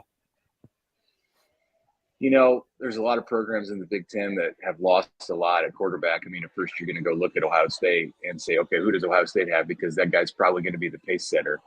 And, C.J. Stroud was the number 2 pick in the draft. So, they're going to bring, they're going to have a good situation. It's hard to say. I mean, we haven't seen Jeff Sims take a snap at Nebraska. And if you base it strictly on what he did at Georgia Tech, I don't know that you would rank him real high in the Big Ten, but I think that he has, I'll go to the other part of the question. I think because of the way that he has worked at Nebraska so far, and from all reports that I've heard, I've only seen a very limited amount of practice, and then what he did in the spring game, I would say he gets an A or an A- for the way that he's transitioned here. His progress is a factor in why those 3 quarterbacks after spring decided to leave Nebraska. I mean, those guys saw the writing on the wall. They understand the situation. They learned what, from Marcus Satterfield, the offensive coordinator, from Matt Rule, what their situation was going to be. And because of the way that those coaches felt that Sims had progressed, there wasn't going to be the opportunity right away in preseason camp while everybody was healthy for those guys to have what they wanted. So that speaks to the transition that Sims has made. It seems to be good off the field. He seems to be meshing with his teammates. We heard from him in spring practice. There weren't any kind of red flags that jumped out. Nothing that I heard from any of his teammates was anything but, just good reports. There seems to be good vibes around him. I mean, he's 6'4", 215 pounds. He runs, he throws, he's got a big arm. So I think it's all been generally good right now so far. The important stuff comes in a few months, but so far it's been good. And to get back to the Big Ten, probably somewhere in the middle. Maybe toward the upper half, just because of the experience that he has at Georgia Tech. But it's hard to slot those guys right now, and honestly, it's even harder for me to slot him because I haven't taken a hard look at what everybody's got at the quarterback position at this point of the offseason. Mitch, going quarterback heavy with you this morning. It kind of sounded like, at least from, maybe I'm reading too much into this, but from Matt Rule's comments at the Lincoln Chamber of Commerce last night, that he maybe was interested in bringing another quarterback in if Logan Smothers ends up leaving as well. Obviously, Richard Torres also left with Casey Thompson as well. Is that something you think is on the horizon, that they're actively going to try and bring in another scholarship quarterback? And considering what you said about Jeff Sims and the way the room is right now, what type of player would they actually be looking at being able to land? Well, you have to go find a young guy, I think. I mean, you're not going to probably be able to attract a quarterback, who's 3 or 4 years or 2 or 3 years even into his career at another place, because those guys generally make moves when they're looking for immediate playing time. But I think you could sell Nebraska to a quarterback and say, all right, we're going to coach Jeff Sims up. Here's what we see with him. Matt Rule is already on the record saying that he believes that Jeff Sims is a guy who can play in the NFL. While he has 2 years of eligibility left, if things go well for him this year, I think in an ideal situation, Nebraska would win games with Jeff Sims, and he would show enough that he could go to the NFL after this season. That's taken some leaps. That's several steps down the road. You got to have a lot of things happen to get to that point. But I think if you're out looking in the portal and you're selling the Nebraska program to a quarterback who's been in college football for 1, maybe 2 years, you can sell it on that. Kind of like you would with a recruit. Come here, learn the system, take a year, and there's going to be an opportunity, because you look at what Nebraska has right now behind Sims, and you have Heinrich Haarberg and you have Chubba Purdy. Are either one of those guys locked into the starting spot down the road at Nebraska post Jeff Sims? No. Haarberg has a real value in this offense and what he can do, but I also think there's some limitations unless he grows as a thrower. and turns into a complete quarterback, there's going to be an opportunity for somebody else to come in and definitely challenge him without Jeff Sims on the roster. So that would be another benefit to being able to go look in the portal for a quarterback. I think they'll look. I think they'll assess the landscape. They'll see what's there. But I don't think they're dead set at all on saying we need to have a fourth scholarship quarterback. 3 can get you through a season, especially when you've got what appear to be at least one capable walk-on in Jack Wosh, the Ole Miss transfer, behind those top 3 guys. I mean, you certainly don't want to get into a situation where he's your starter, but Nebraska's had enough injuries in the past few years that it's not unfathomable that could happen. So we'll see. But I think it's probably less likely than it is likely that they add a quarterback from the portal before August. Away from the quarterback position now, Mitch, Borkature and Bullock both getting on scholarship just as soon as yesterday. But when talking about a guy like Bullock, like he really popped off the page this spring. And I think for a lot of people, like DB was on him from the beginning. And I know guys like you and some of the other media members in town liked him a lot, but I don't know if we really anticipated this big of a pop that we saw out of him. So I want to ask you this. When talking about guys that have emerged this spring, give me a guy for you that popped off the page and surprised you, and then also a name that met expectation for you. Guy that popped off the page, so more in the unexpected category. I look at the guys up front on defense. I didn't think there was any way we were going to come out of the spring and be talking about Prince Unmelian and Cameron Lenhart as potential starters in their first years on campus. I mean, Nebraska has some guys back up front on defense with Ty Robinson, who was hurt in the spring, but you've got Nash Hutmacher, you've got Raekwon Buckley. Those are guys more who can play the zero, the nose position, and the ones that I'm talking about are outside rushers, kind of the defensive ends in that 3-3-5. But you're going to fill up that defensive front with the guys who are the best players, really kind of regardless of positions. I mean, you're not going to have 300-pounders necessarily up there, but I did not think that those guys would make that kind of a jump. When you broke down Nebraska's recruiting class back in February when it was complete, or even in December when it was mostly complete, it was easy to see that the defensive linemen, and I'll include Riley Van Poppel in this group too, who's coming here in a few weeks, and even Vincent Carroll Jackson, who was a sleeper, I think, signee out of Pennsylvania. It was the best position group, that the best group of recruits at one position that Nebraska signed, but not to the point where you might end up getting 2 starters out of it. So those guys jumped off the page as a surprise to me. There were players probably all over the roster who stepped up and played well, like you might expect, or maybe were a pleasant surprise that there wasn't any kind of suffering that they went through as a result of the coaching change. And I thought maybe Marcus Washington could be somebody who would get lost in the shuffle a little bit, especially as the uncertainty existed around Casey Thompson, who was his former teammate at Texas. And that's not the case. It seems that he's in a good position to be one of their top 2 wide receivers. So I'd rank him as somebody who did what you would expect, and maybe a little bit more. Quentin Newsome, same category. Omar Brown as a safety, I think he took a leap this spring and turned himself potentially into a starter when he was really just more of a special teams and backup guy who dealt with some injuries a year ago. So there's a few. Gabe Irvin, same category, has been a starter before but's dealt with injuries, and I think he really took a leap in the first few months with Rule and his staff in charge. Mitch, with that defensive line group, does that, and tell me if I'm overreacting here, does that tell you anything about, or give you any sort of proof of concept in Rule talking about how much they want to be a developmental program? Those guys have only been on campus for a couple of months. You expected that to be a pretty solid group of recruits, as you said, but didn't expect them to be anywhere near what they appeared to be in spring and what we're projecting them to be by fall. Is that just, hey, these guys are maybe a little bit better than we thought they were? Or is that kind of a testament to that developmental style that Rule keeps preaching?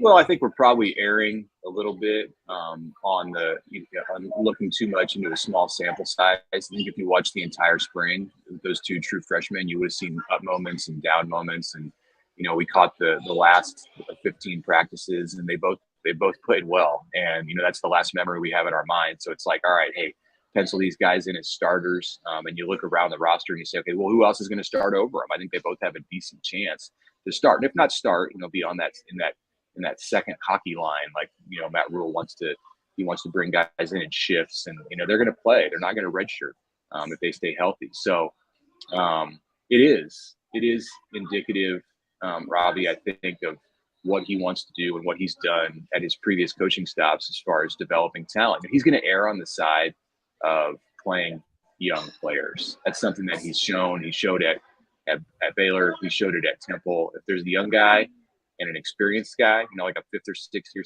senior who are doing similar things in practice and have the opportunity to give you, about the same kind of production, or he's going to go when they're early in their regime, he's going to go with the young guys, because that's going to help Nebraska down the road. When it's 2026 and you've got a 3rd-year guy in Cameron Lenhart, and he started as a true freshman, or he played a lot as a true freshman, projecting, that's going to be a really good situation for Nebraska on defense. And it's a little bit different, if he has to sit for a couple years and learn the system behind, somebody who transferred in. So, I do think that as you kind of listen to Rule and what he wants to do in becoming a developmental program, the way that they're attacking those young players or approaching those young players up front on defense is a good early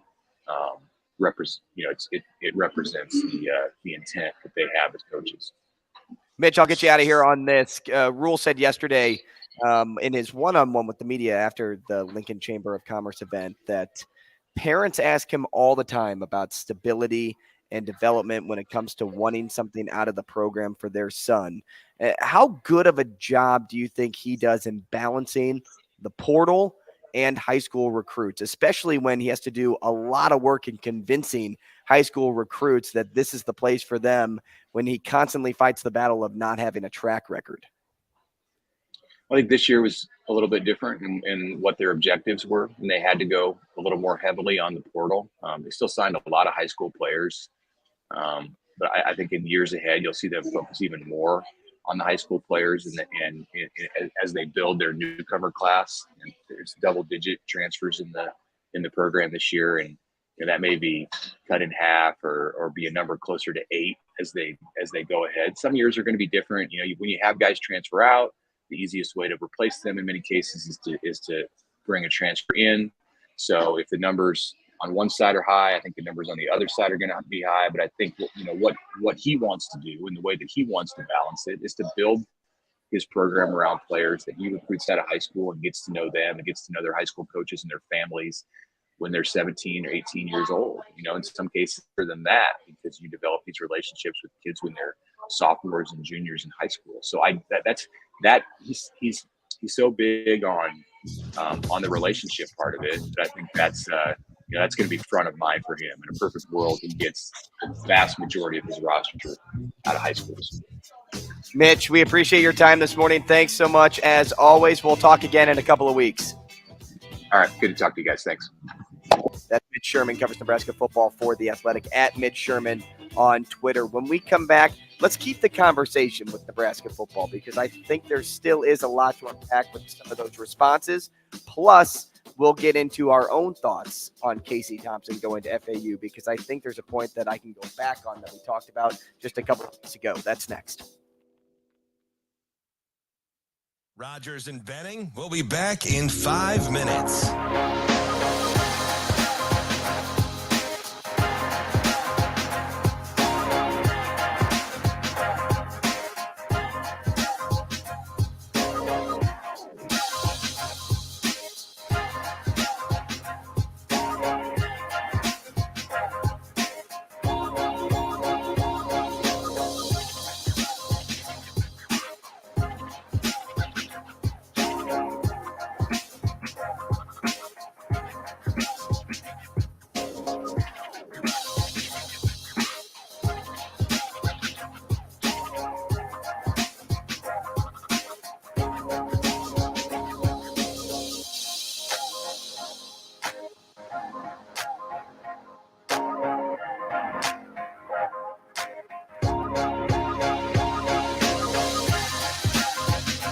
Rogers and Benning will be back in 4 minutes.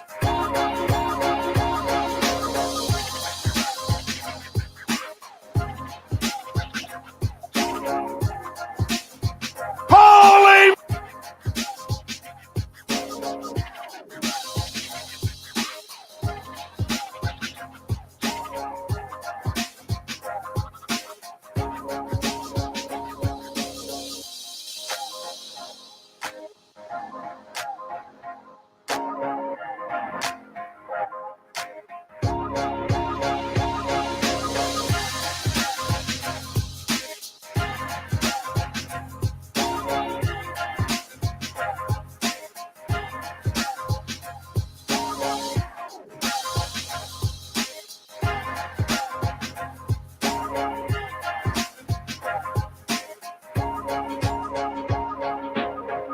Rogers and Benning will be back in 3 minutes.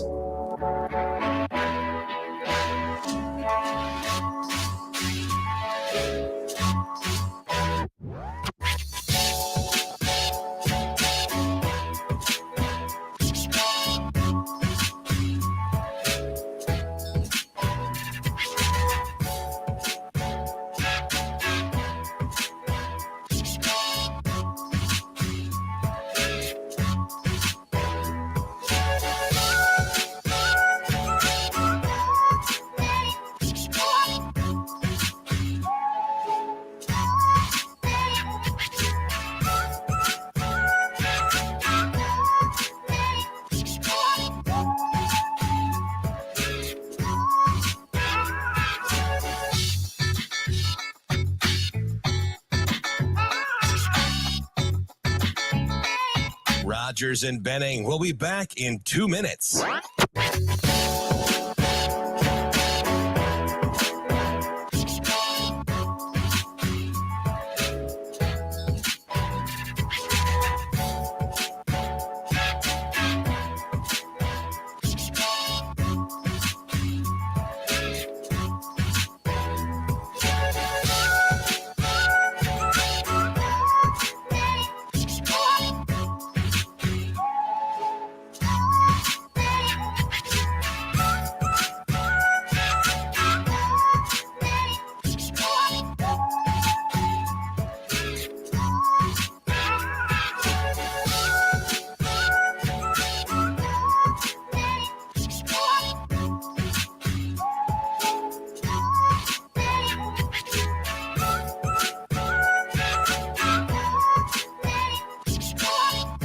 Rogers and Benning will be back in 1 minute.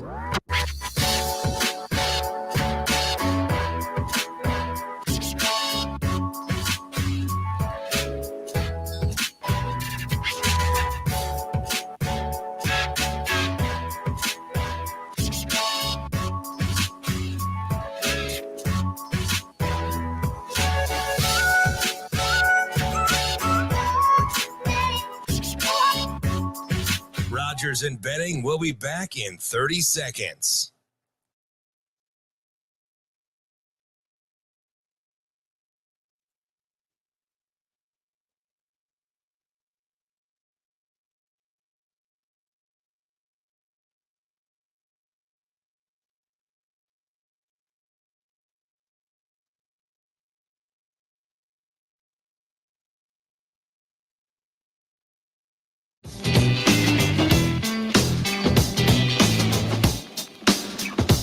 Coffee and Cream with Rogers and Benning on Hail Varsity Radio.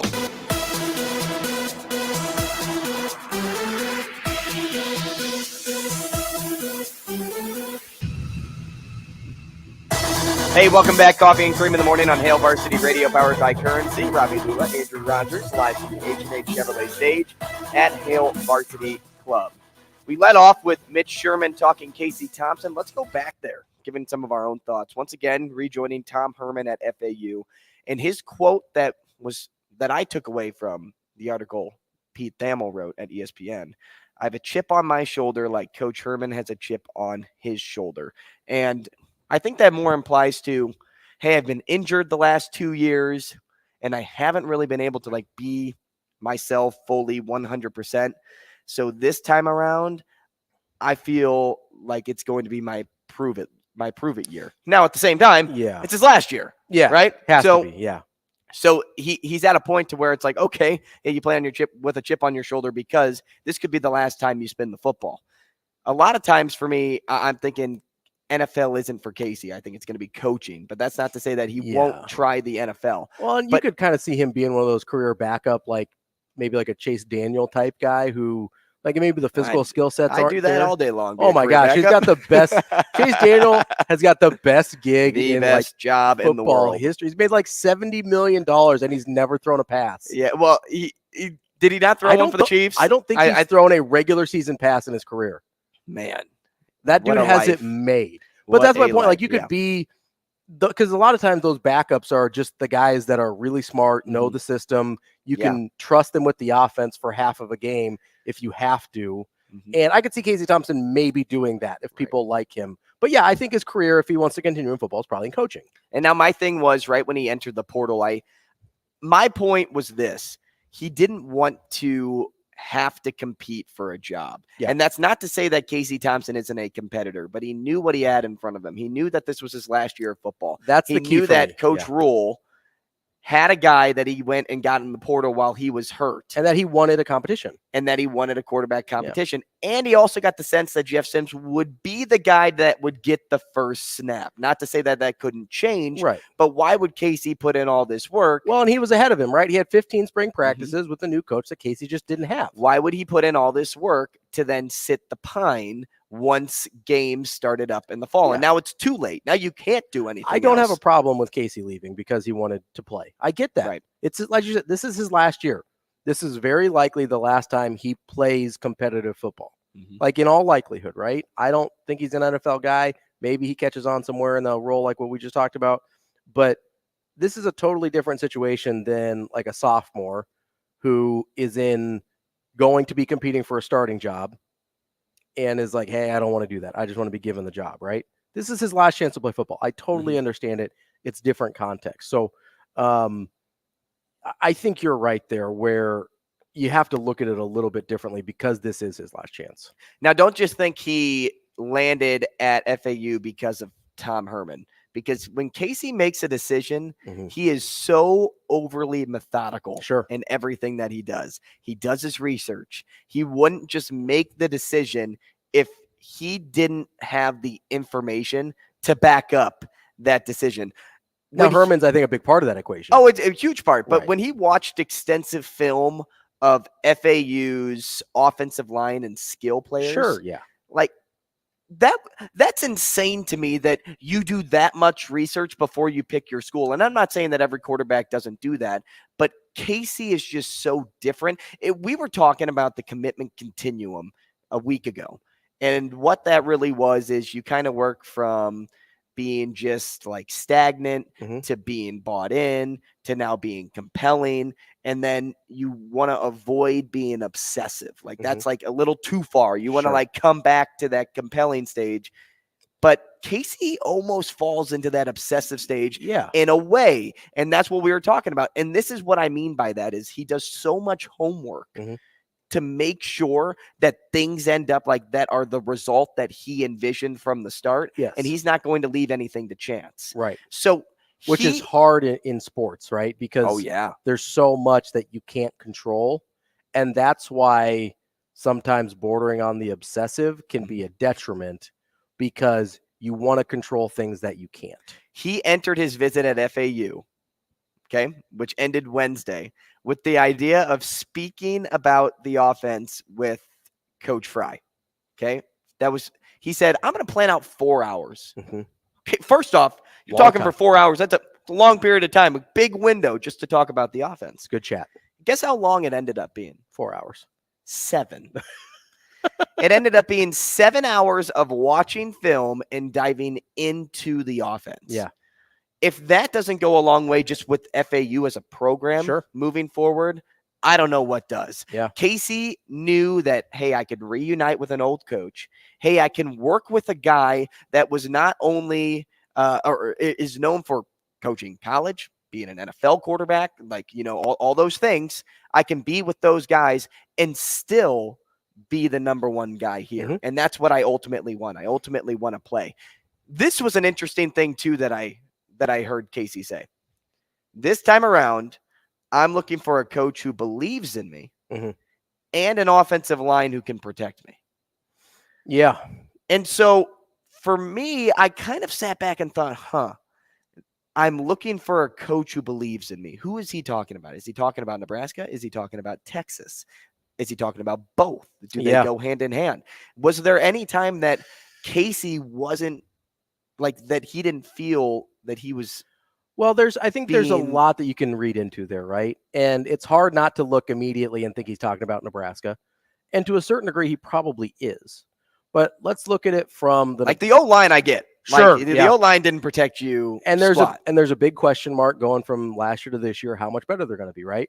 I think they will be better. I don't know to what degree, So, but from somebody who believes in me perspective, you have to look at it from the Nebraska perspective and you have to look at it from the Casey Thompson perspective, right?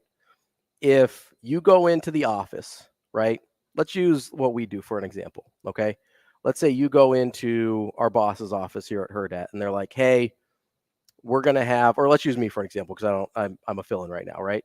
So let's say I go in and they're like, hey, we might have some other opportunities open up for you, but we want to hear what you and a few other people look like versus just saying, hey, Ravi, you're our guy. You're next up. Okay. From my perspective, that can seem like, hey, maybe these people don't believe in me. But from Hurrdat's perspective, it looks at like, okay, this guy Ravi just started doing shows for us since kind of the beginning of the year. We don't have a huge track record with him. We like him, but we want to make sure it's the right situation for what we want moving forward. Totally reasonable on Hurrdat's part, but also looks very differently from my perspective. So I understand how both things can be true at the same time. Matt Rule can look at the situation and be like, hey, I think Casey Thompson's a really talented quarterback. I think he could probably run our system. We also want to make sure we get the guy that's the best fit for what we want to do.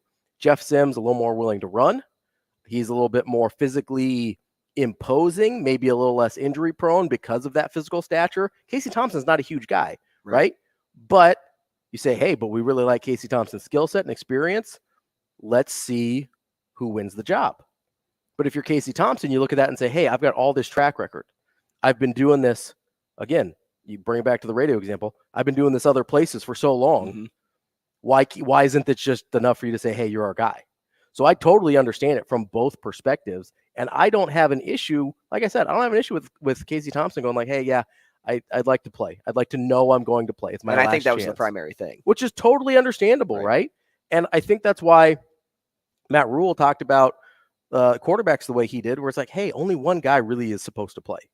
If another guy plays, something went wrong, right? Whether it's injury, whether it's ineffectiveness, whatever it is, something went wrong if more than one guy plays significant snaps for your offense. And so I think he's really reasonable in that sense to say like, hey, if you want to come back, doors open, we really do love you. But if you want a chance where you think, hey, I'm definitely going to start here, totally understandable. Because you can't guarantee that. If you're Matt Rule, you're in year one, you cannot guarantee that to Can't guarantee anybody. anything. That's what anything I mean. to Exactly. anyone. You can't, because That's that's a why bad he made way. A huge competition to try to even win a solo number on the jersey. That's you can't, if you start guaranteeing things to guys that haven't earned it with you. Not to say Casey Thompson hasn't earned the right to be a starter somewhere, but he hasn't earned it with Matt Rule because nobody's earned it with Matt Rule yet because he hasn't been here. So when you start guaranteeing things to guys who haven't earned it with you yet, that's a really tough way to start off your program. Excellent point. FAU leads the AAC in overall returning production at 83% as well.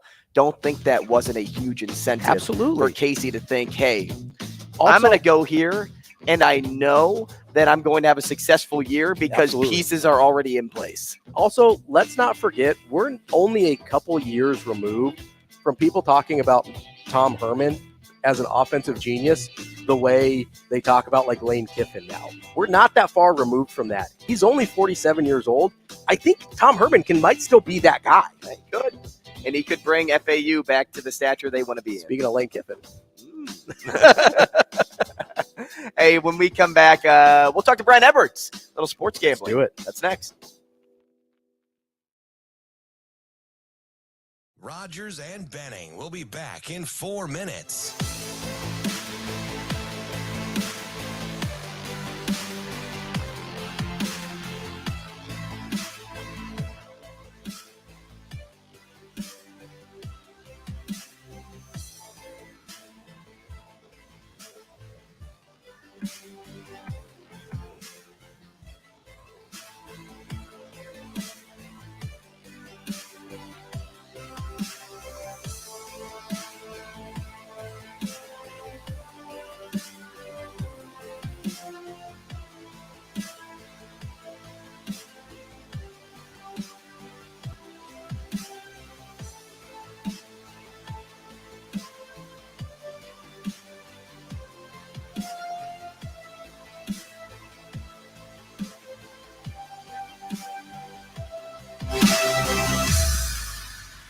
Rogers and Benning will be back in 3 minutes.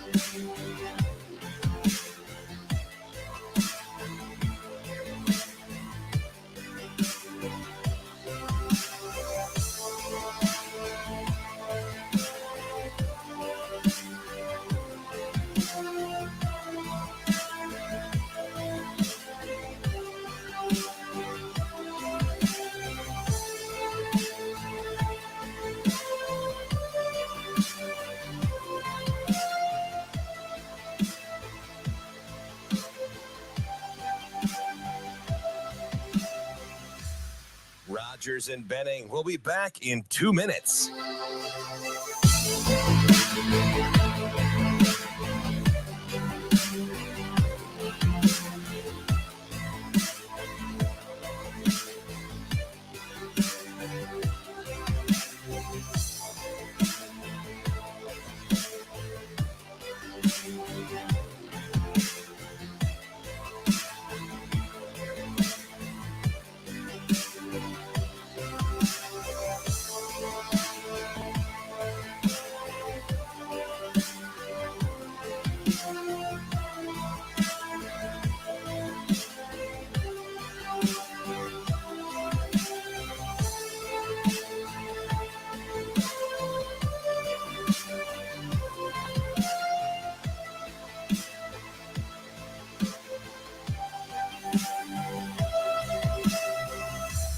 Rogers and Benning will be back in 1 minute.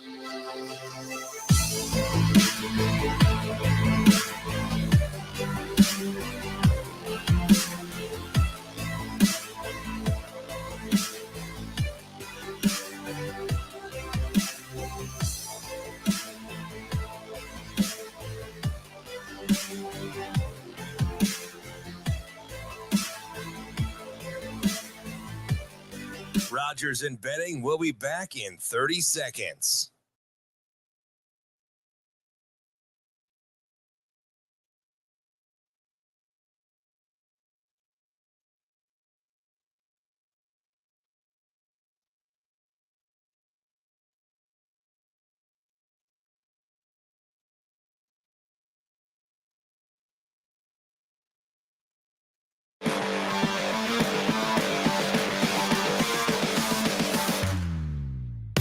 Coffee and Cream with Rogers and Benning on Hail Varsity Radio. Now, Vegas insider, senior handicapper, and fan of the cold Budweiser bottles, Brian Edwards. It's got to be touchdown, touchdown, touchdown. Brian Edwards. I don't really love it. Brian Edwards. Were they using the cream cheese to butter the bagel? Brian Edwards. I'm going with the cowgirl. Here is Brian Edwards.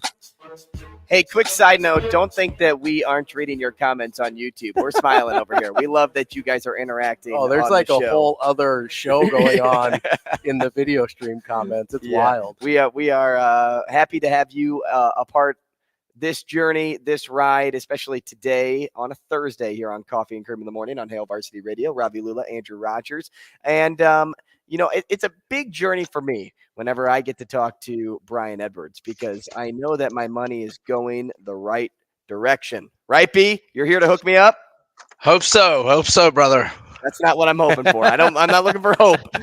I'm looking for locks. I'm looking for cash. What's up, B? Oh man, not much, gentlemen.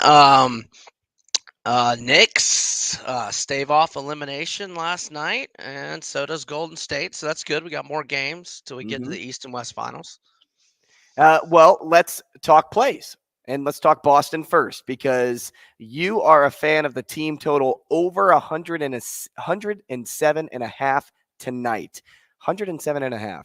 Is that something that is like right up there out for somebody that doesn't watch the Celtics on the regular? Is that a total that they eclipse often?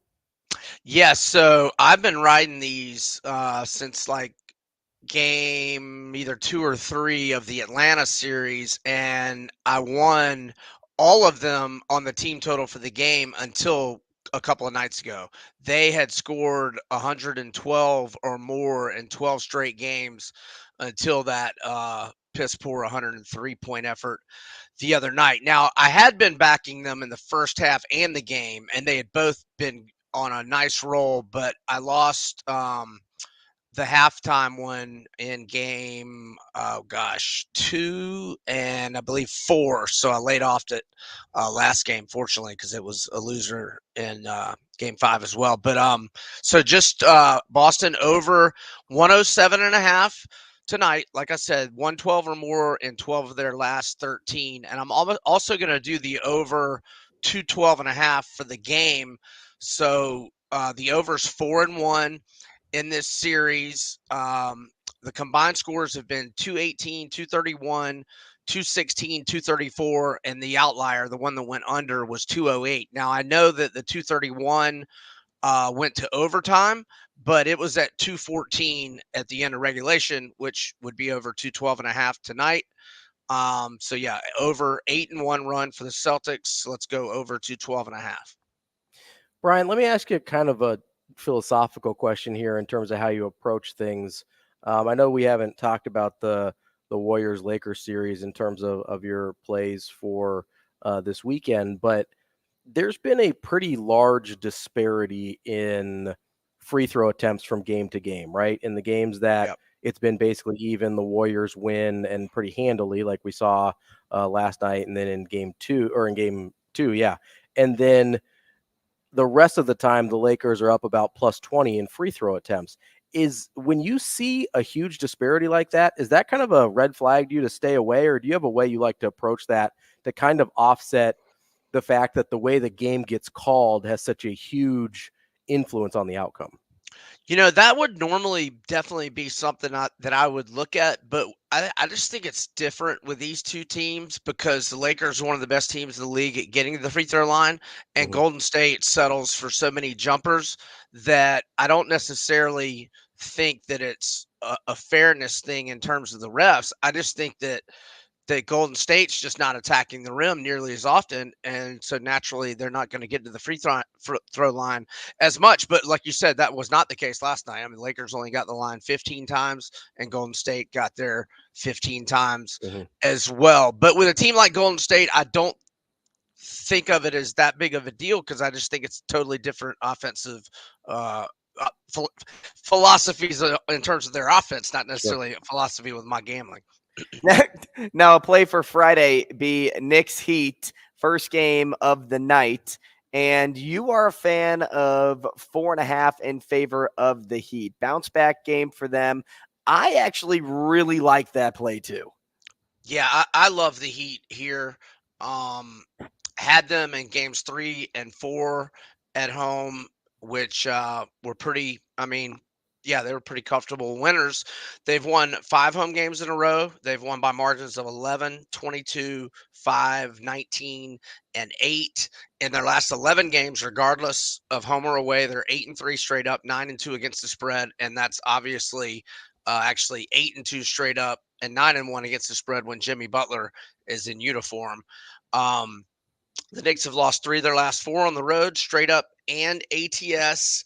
And hey, credit to New York last night. Their horses played well. Brunson played great. 48 minutes. And Grimes played all 48 minutes. Yeah. And Randall played good and Barrett played good. And they did what they needed to do to stave off elimination. But I think they take the kill shot tomorrow night. Brian, we've got a UFC card on Saturday. You've got your boy, your aptly nicknamed Biggie Boy against Almeida here. Almeida, pretty big favorite at -500. Is there a way that you can extract some value if you're leaning Almeida? Man, the odds makers have done such a good job with him. They've been on to his greatness from the beginning and have made it extremely difficult. If you like him to finish early. Oh, and by the way, he has won 13 in a row all by finish, all inside of 2 rounds, and 10 of them were in round 1. So really the only way to like avoid laying this huge price is to bet him to win in round 1, which is even money, or round 2, which is plus 300. Now, he did not win in round 1 his last time out. Now, Biggie Boy is not very good on the ground, and that's Almeida's specialty. So I think Almeida is going to be able to take him down and take care of business pretty early. But like, even for him to win inside the distance is a price north of minus 300. If you like under 1.5 rounds, those prices are like minus 235. So I think in round 1 is the way to go at even money. But like I said, he's got 13 wins in a row inside of 2 rounds. So I think I'm going to go like 1 unit on him to win in round 1 at even money, or 2 units. And then half of what I risk to win in round 1, I'm going to do to win in round 2. Because in round 2, it's a 3-to-1 payout. Now, it's a big risk if he wins in round 3, or if just anything happens other than him winning in round 1 or 2, you could lose 3 units. So the odds makers make it difficult for you betting on Almeida. But and look, if I do it that way, I'm only going to win 1 unit if he wins in round 1 or 2. So there's just no way to like get some big winning recipe payout, if you will. But I'm pretty sure he's going to get it done inside of 2 rounds. So I'm probably going to go that route I just explained. All right, B, I have to ask, with Biggie Boy, there is a pretty significant size difference there in terms of weight. He's got about 30 pounds on Almeida. Is there any level of concern with that size difference playing an impact in how this fight plays out? I don't think so. I mean, Almeida has gone up against like the last guy he fought. I can't pronounce his last name, but he's a big guy too that I believe weighed in the like in the 260-ish range. And look, Almeida used to fight at light heavyweight. And I still think he could. This guy is just so great, though. I don't think like Biggie Boy is great standing, but I don't think Almeida is going to let him stand, and so I'm not too worried about it. B, real fast here before we let you go, I want to ask you about all of the betting scandals happening in college sports. At Iowa and Iowa State, and how access being on hand is kind of like the biggest thing for them, because in Iowa since 2019, you have, right at your fingertips, the chance to just place a bet. I want to ask, just as a general thing for you, maybe you've been thinking about this or not, but for the states that haven't finalized or signed off on online sports gambling, like here in the state of Nebraska, how long do you think an incident like this will prolong something like that from happening? So I just think it just shows that the monitoring of everything is outstanding. I don't think it should turn people off. I mean, this stuff has been going on since the Chicago Black Sox in 1908. I mean, it's going to happen. But now, the more legalization, the more monitoring it, the more state control boards, et cetera, you're going to catch them when they do. And that is a good thing. And hopefully we'll get some lessons learned and get some punishments dealt out that teach the younger people that you can't do this. I mean, we can do it, but we're not on scholarship or getting paid a salary by an NBA or MLB or NFL team. And if they want to trade with me, I'll take their salary. Yeah, same. They can come gamble and I'll take their salary. So I think it just shows that the monitoring is being done, and I don't think it should be and I think it should be looked at in that way. And we don't really know many details of the Iowa State yet, I don't think, unless y'all have heard some. But the Alabama baseball coach, I mean, what the hell is he doing, dude? Yeah, I mean, come on, man. The only thing I can think of, and this is all speculation, but he had to be in a bad place with some bad people. That's the only thing I can think of. Yeah, and I'm ready to find. I mean, I guess he's lawyered up. I mean, he's in some legal trouble, I would think. So. Yeah. B, we appreciate your time, man. Thanks so much. We'll talk again next week. All right, fellas. See ya. Let's make some money. Let's do it. I'll go to the border today because I actually have to go to Iowa to place that bet. You do. Got to cross the river. Yep. Sorry, Bruntzy. We'll talk to you next, but I do not have a first inning under parlay for you today. So we'll try to keep it safe keep it strict and keep it on brand for today's show. Well, if that's the case, then maybe we will. Michael Bruntz coming your way next.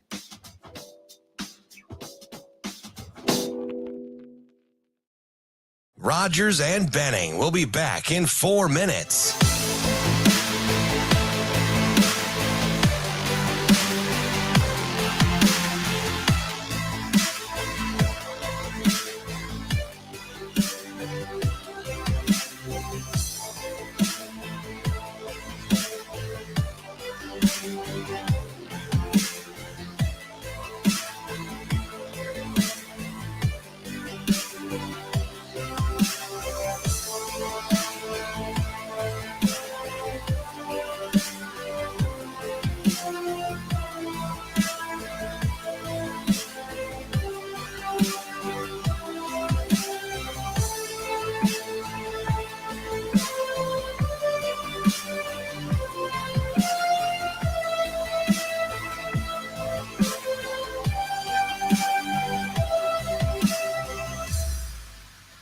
Rogers and Benning will be back in 3 minutes.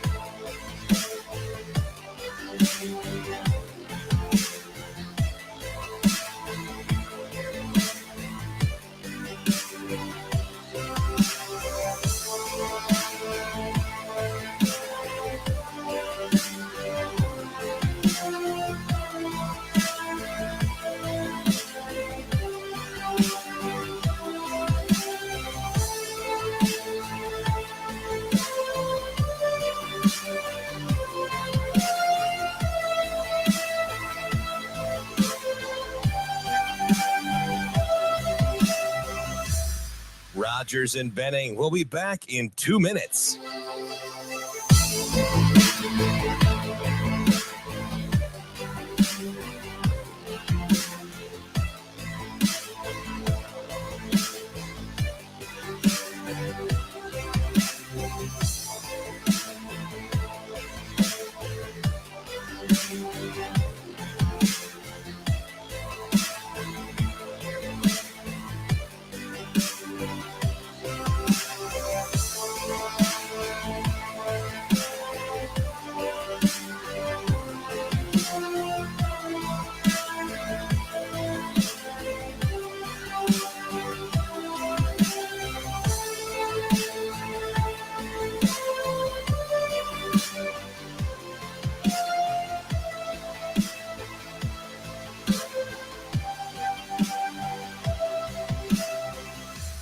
Rogers and Benning will be back in 1 minute.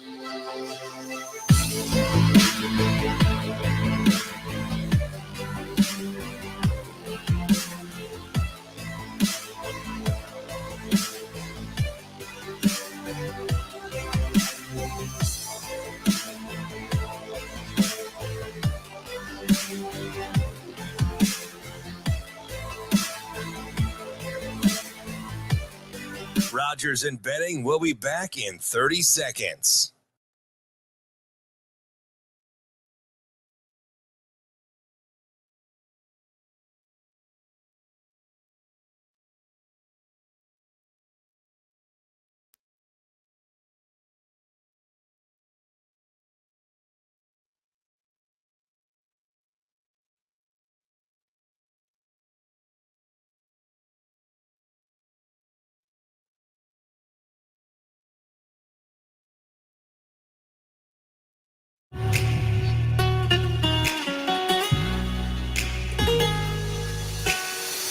Coffee and Cream with Rogers and Benning on Hail Varsity Radio. Anderson sends this one into left center field, hit well, and it is off the wall in left center field. Anderson comes through with a 2-out double, scoring 2 runs, and Nebraska grabs command here in the 6th.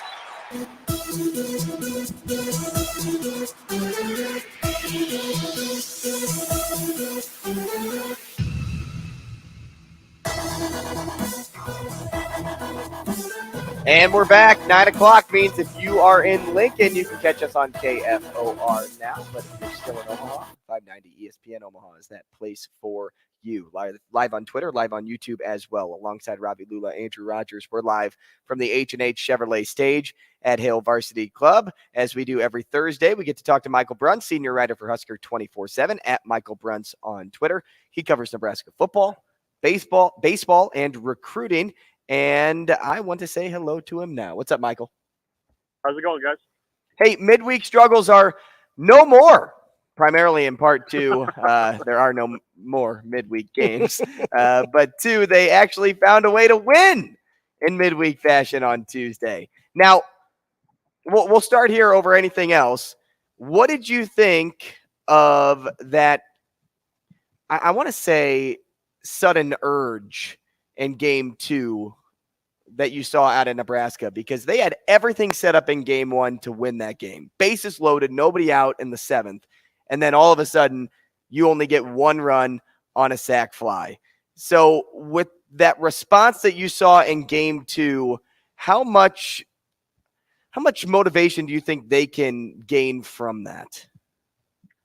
Yeah, I mean, it's one of this team hasn't had like I can't maybe the Vanderbilt win very, very early in the season, but they haven't had the kind of like emotional wins that you can kind of build on. And I don't know that the Creighton game was necessarily that, but I think you have to, like you said, I mean, you basically have the thing set up for you in that first game. You have one of your best pitchers on the mound too, and you don't get it done. And for them to come back and play pretty inspired baseball in that second game, I mean, maybe that's something you could build off of and going into these last 2 series of the regular season.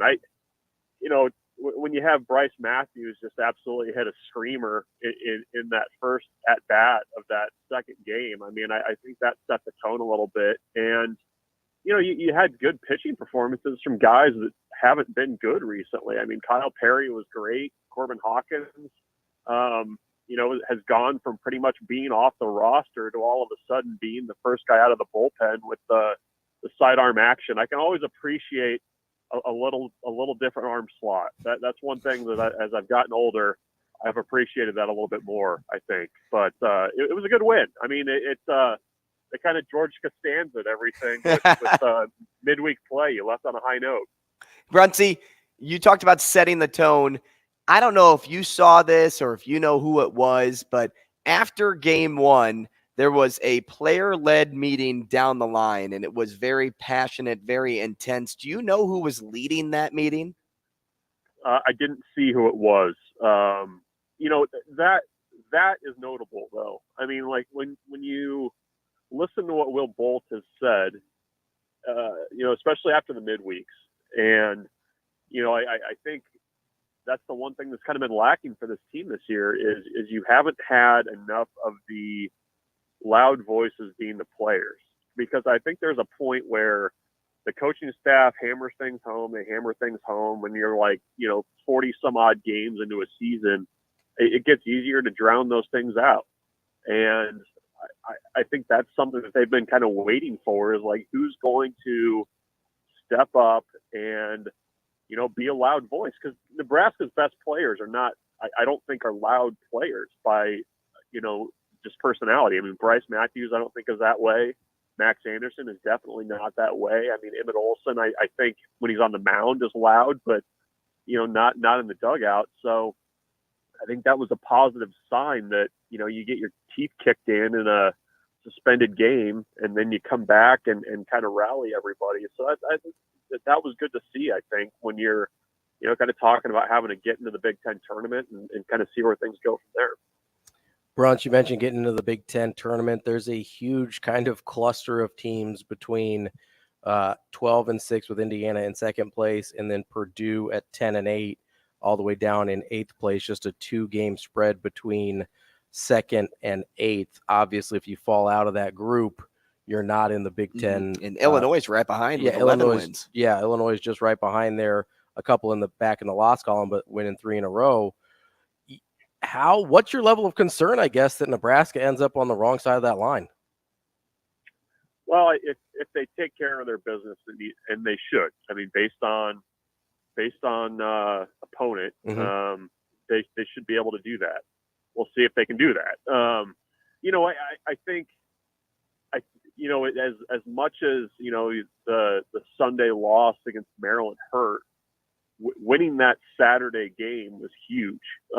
Just in terms of just releasing a little bit of pressure on the next 2 weekends, because kind of look historically, 13 wins has kind of been the magic number to get to the Big Ten tournament since they expanded it. I mean, Nebraska's sitting there at 10, and you would hope that you could find 3 wins among these last 6 conference games. I mean, the question marks going into this weekend is, what Emmett Olson's status is, which is a big one.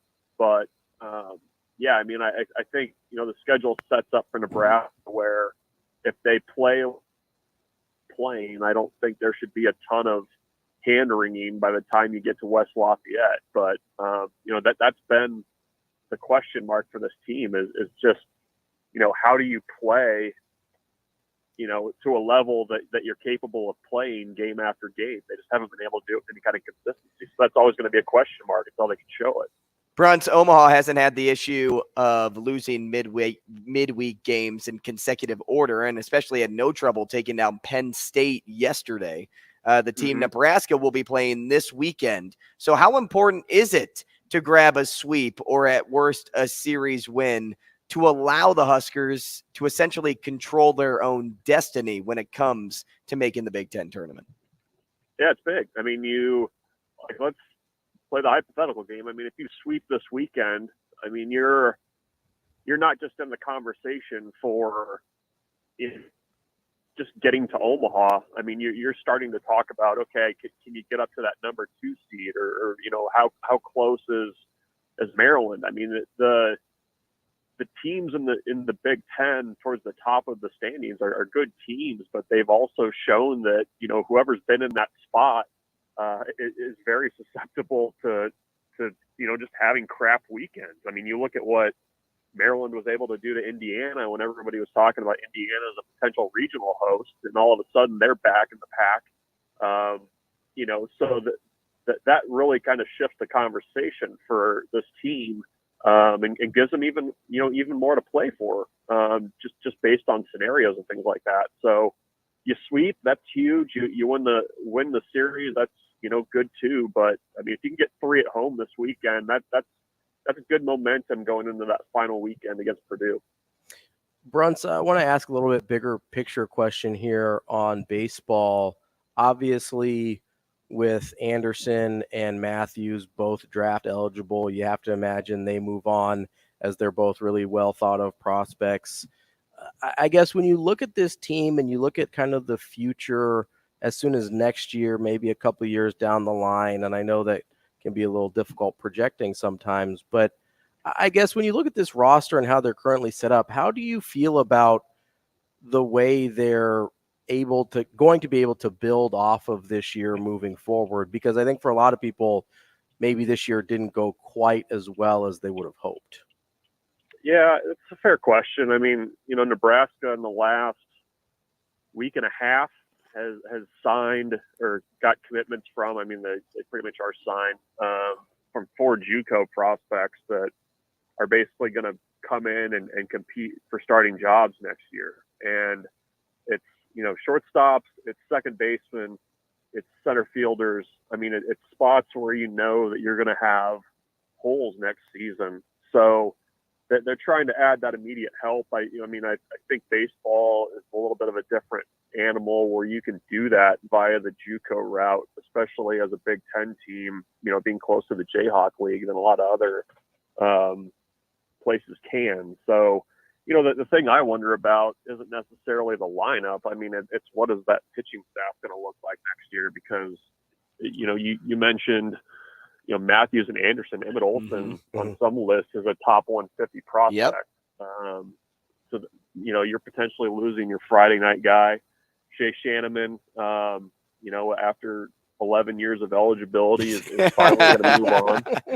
And that's, I mean, that's a big concern when you've got, you've got a small number of guys that you've kind of been able to trust with consistency this year, and you're going to lose them. So, who's stepping in, and that's, we'll see how active Nebraska gets in the transfer portal. I mean, I think they've done that with pitching the last couple of years with mixed results, but I think they're probably going to have to do that coming into, next season of trying to find a guy that's a Friday or a Saturday type starter to just kind of give you some experience. Because I don't know right now, as we stand here, that there's, a young guy right now that you point out and say that this guy is definitely going to be our Sunday guy, or this guy is going to be in contention to, potentially move into a Friday night role. So I think I would probably be a little bit more concerned about how that's going to look and how you're going to replace those two guys. I mean, Shea Shannon threw 97 pitches of relief on Saturday against Maryland. I mean, that's that's a lot of pitches and a lot of innings you got to try to find a way to fill. I'm happy you brought up Shannon because it brings me to this next point, because we had a caller yesterday that had said he thinks Shannon needs to be shut down until you get to the Big Ten tournament. And when DB and I were conversing back and forth after that, I'm like, I don't know if a shutdown's like the move. I think more intentional rest is the way to go over a complete shutdown. But I'll ask you, because as you know, they have overused Shannon this year because they've kind of had to in a lot of cases. But do you think he needs to be shut down, or just maybe given intentional rest, that being like 2-3 games?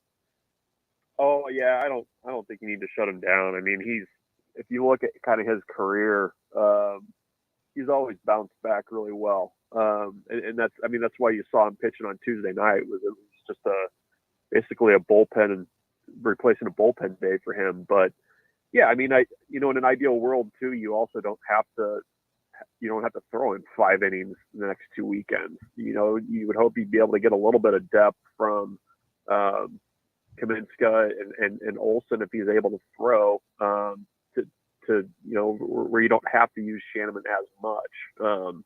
And the other thing is too is I think just having to gotten to know Shea over the last few years. I mean, it's also him wanting the ball. I mean, that's just kind of the way he is. So I think you'd be a little bit more measured with him over the next couple of weekends if you can be. And I mean, it's just tough. I mean, if you look ahead to a potential tournament type setup, a conference tournament, you're going to need him a lot. And, those types of situations usually kind of turn on pitching depth. And, I just don't know how much Nebraska has in that bullpen to be able to really kind of make a really, really deep run. They're going to need him, I think, more then. But I think he's fine if they're just a little bit smarter with him these next couple weekends. Bruntz, I want to shift gears with you here a little bit and go over to some football. Obviously, the big news yesterday was Casey Thompson finding a landing spot at FAU. I guess just what was your reaction and kind of your thoughts on that being his landing spot and kind of the fit for him and his last chapter in college football? Yeah, I mean, there's familiarity there. So there's that. I mean, it's interesting. I mean, if he was looking for, kind of a green light to a starting role, some of the options he was considering, I don't know that they were that. So I think, the familiarity it helps there. I think he's got a chance to win that starting job. I know they've got like another transfer down there, I think, that they've gotten out of the portal that he'll have to compete against. And I don't know about you guys, but I mean, if you're playing a 6th year, there's probably worse places to do it than Boca, if we're being honest. So that he's got that going for him too. So I don't know. I mean, it's good for him. I think they're also a team that I think they've got a chance to have a pretty good roster this year. So he'll have some eyeballs on him, and I think given what his options were, I think that was probably the clearest path to winning the starting job there. Bruntz, this is something that I think kind of gets overlooked a lot because as a fan base, Nebraska takes advantage of it right now. What do you think of Coach Rule putting an emphasis on being present at everything? And I mean literally everything, from camps to events to other sporting events. If there's something Nebraska related, football or not, he's there. Yeah, I mean, and you know, I think this is the time when you kind of do that stuff, right? I mean, you're still in the honeymoon period. Everybody's feeling great about things. And, you know, I think from hearing him speak in different situations, I was there yesterday at the Lincoln Chamber of Commerce thing. And, you know, I don't know. I mean, I think he's you know, significantly bought into Lincoln. I think he genuinely likes Lincoln, and he likes being around, and he likes being part of the community. I mean, you see him walking around the Haymarket pretty frequently. And you know, I think, you know, that's just the way he is. I mean, yesterday he had kind of a PowerPoint, I guess, but not like the, you know, slide to slide. We're just going to click through and I'm going to read what's up there. But I mean, he gave basically like a 35-minute sermon to the Lincoln Chamber of Commerce yesterday about, you know, the way they do things, why they do things the way they do things. And you know, by the end of it, you know, he was kind of sweating and you know, had really kind of put in the work there with working the crowd. And I think he likes it. I mean, I think it's, you know, something that he believes as a football coach you have to do to be part of the community. And, you know, I'm sure he'll probably dial back on that once they get closer to the season. But, you know, he met with a small group of us reporters afterwards. And, you know, he's talking about, you know, he's doing stuff like that. They're doing satellite camps in Texas that he's going to be a part of. I mean, kids that come to Nebraska football camps this June, I mean, are going to be coached. It's not going to be just, you know, a GA kind of half, you know, watching what's going on. I mean, it's really important to him. And I don't know how he sleeps. I mean, that's the thing that I still can't figure out. Like, I would be like through the ringer if I were him. And, you know, he really rises to the occasion in those speaking engagements. And you're kind of like, okay, find me a wall. I'm ready to run through this thing. Bruntz, we appreciate your time, man. Thanks so much. We'll talk again next week. Thanks, guys. Take care. That's Michael Bruntz, senior writer for Husker 24/7 at Michael Bruntz on Twitter. To kind of go along with that, this is something that stood out to me and also stood out to Ravi as he sent me a message last night. And it goes along with the same point that Bruntz just said. Yeah. If you want this to be your home, you better not just give, or you better give and not just take. Yeah. And that's a powerful line. It's about investing, right? Investing in your community, not just in your job.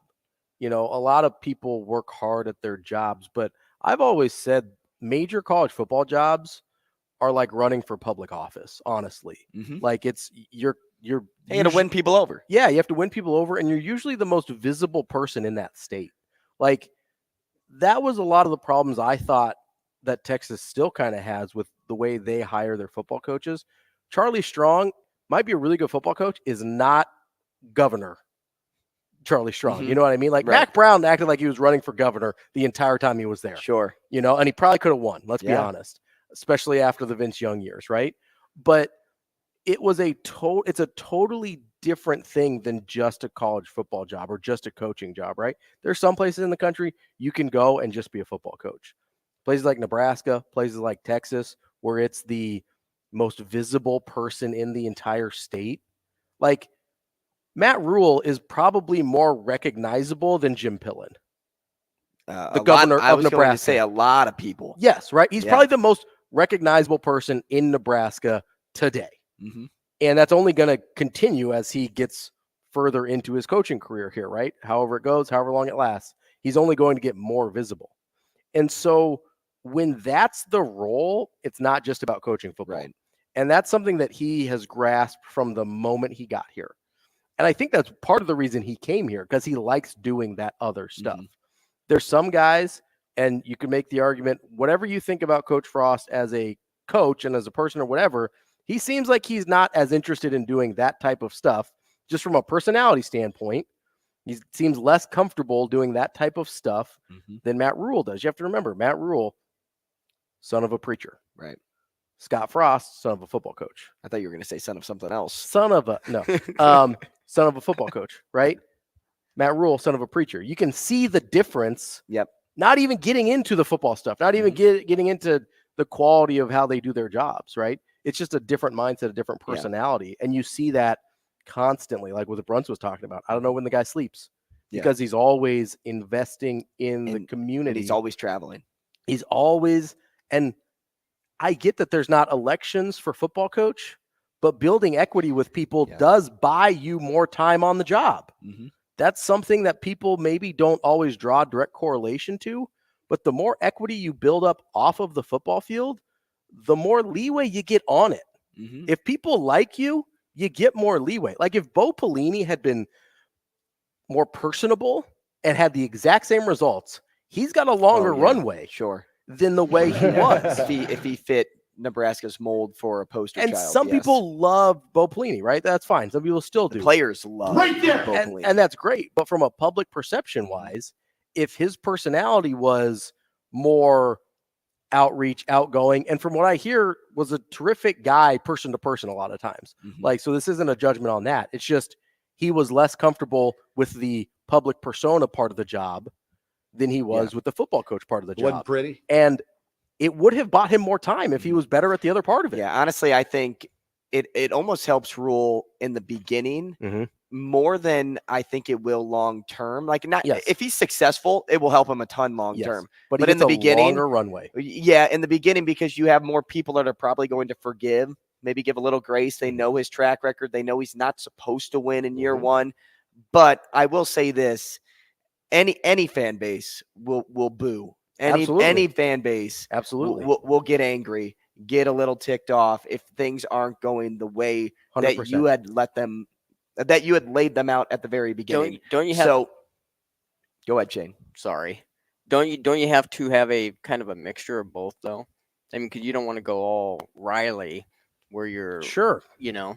I mean, you just got to kind of have a little bit of a mixture of both, and you can kind of see that Coach Rule is kind of going down that path a little bit, you know, more towards nice, but, you know, just a little bit of both. But I don't even know if it's nice, more as it's just invested. Involved. Right. Yeah, those are some good words to describe it. You don't have to be Grandpa Riley. You don't have to be like Mr. Nice Guy. Let me put you on my lap and read you a bedtime story, right? Like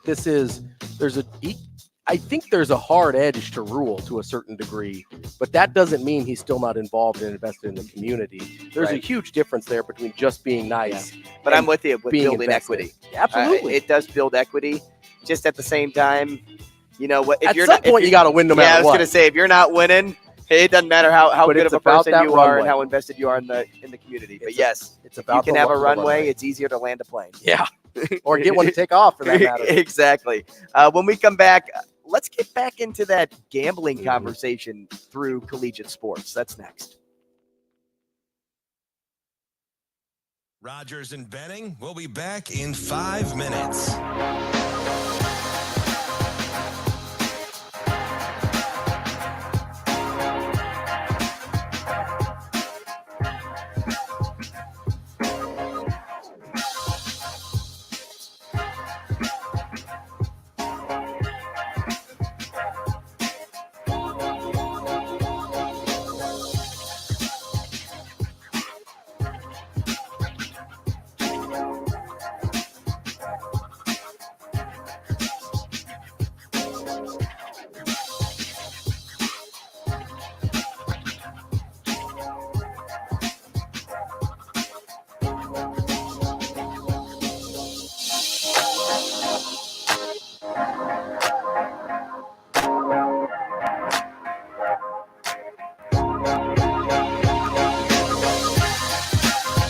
Rogers and Benning will be back in 4 minutes.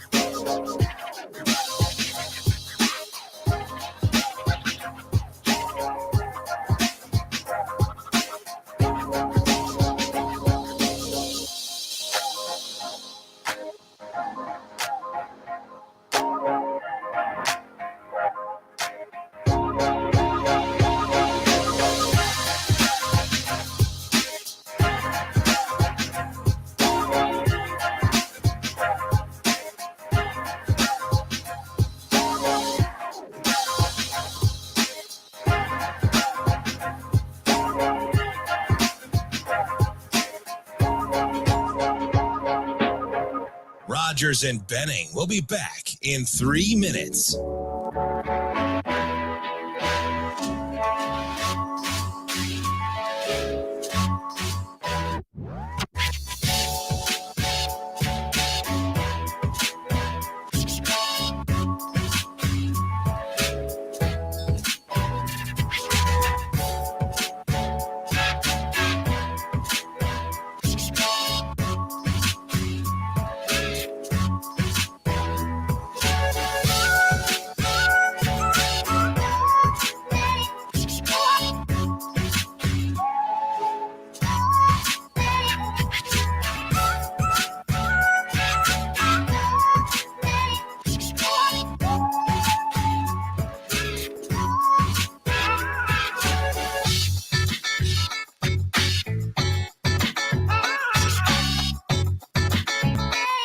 Rogers and Benning will be back in 2 minutes.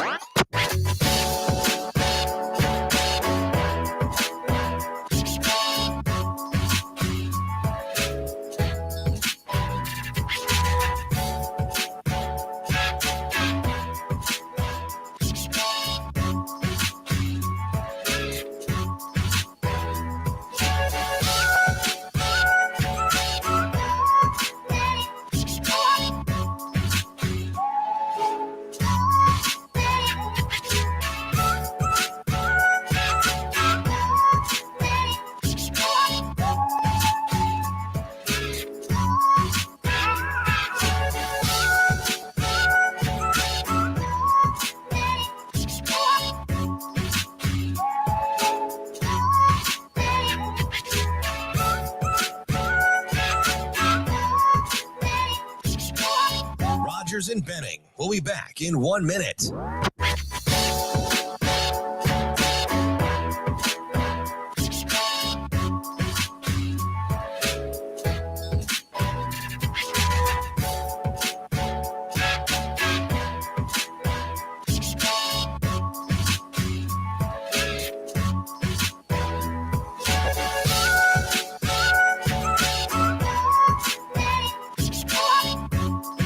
Rogers and Benning will be back in 30 seconds.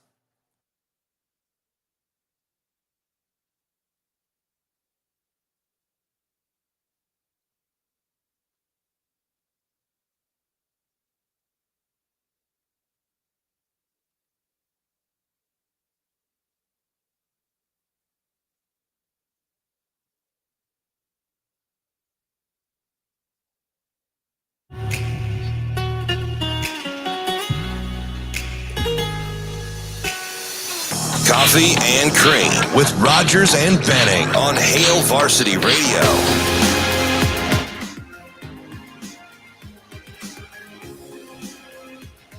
Like a bad car accident, I can't take my eyes away from the comment page.